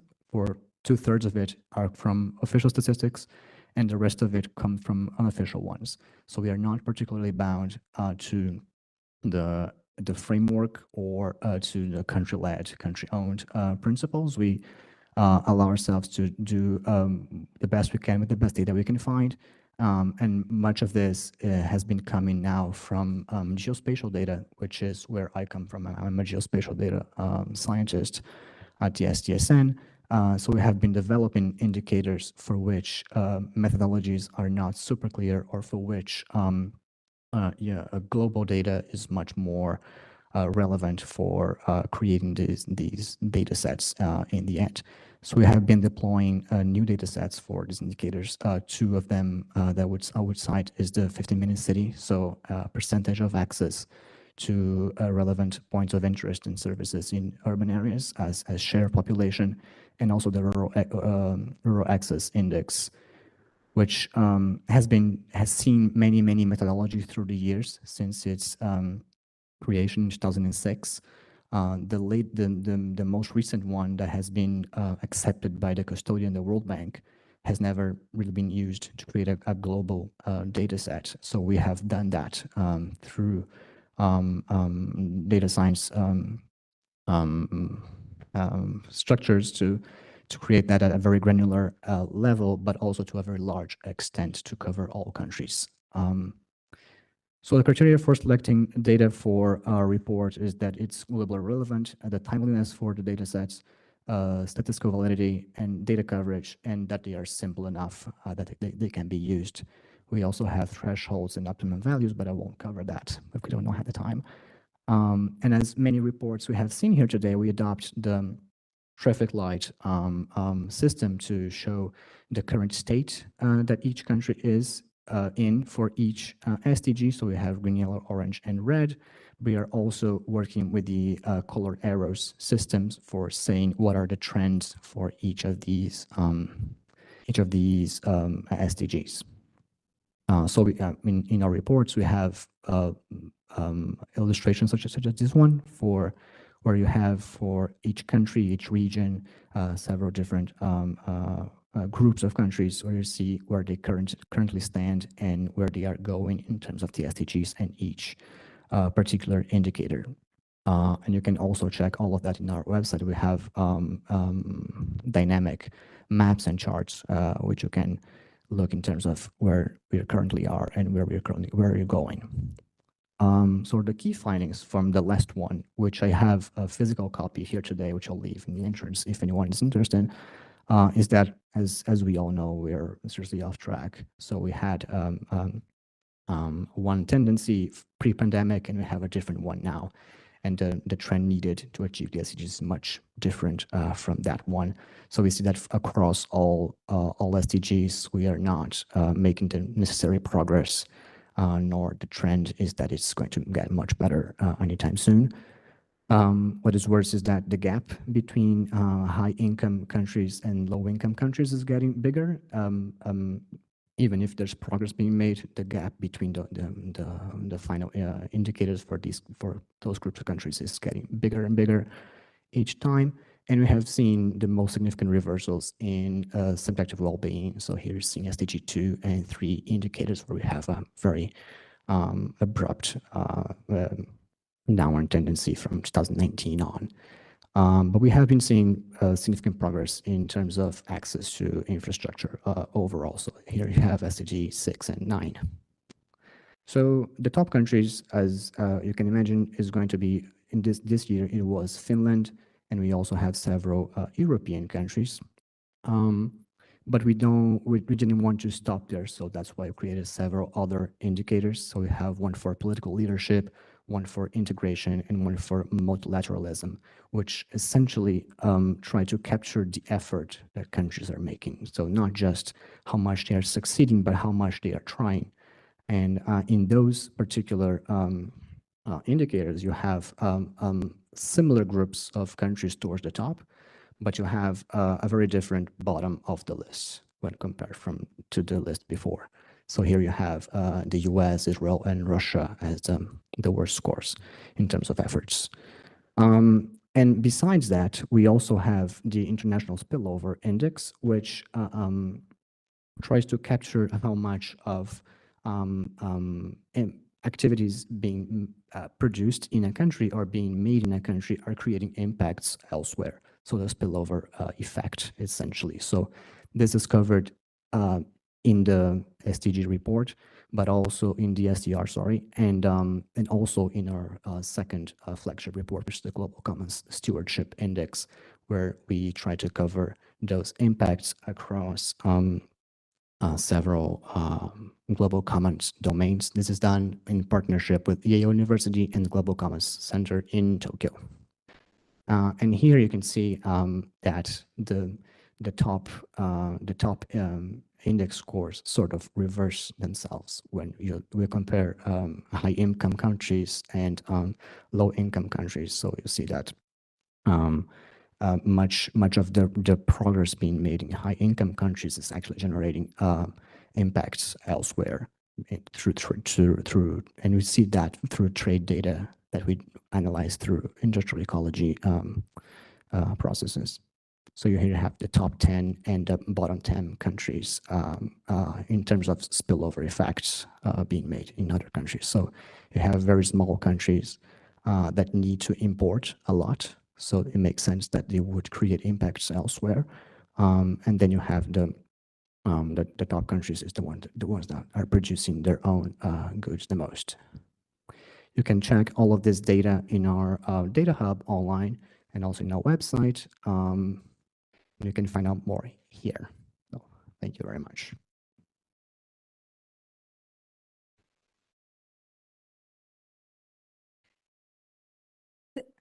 Okay. She's stopping me. Yes, we have to finish. I'm very sorry for that, for not to have the possibility to ask to our colleagues. And we will be here tomorrow morning to finish the session. So we will be here sharply at 9. So we can go on with this section and we can continue our very interesting discussion. Thank you so much, everybody, and have a nice evening, everybody.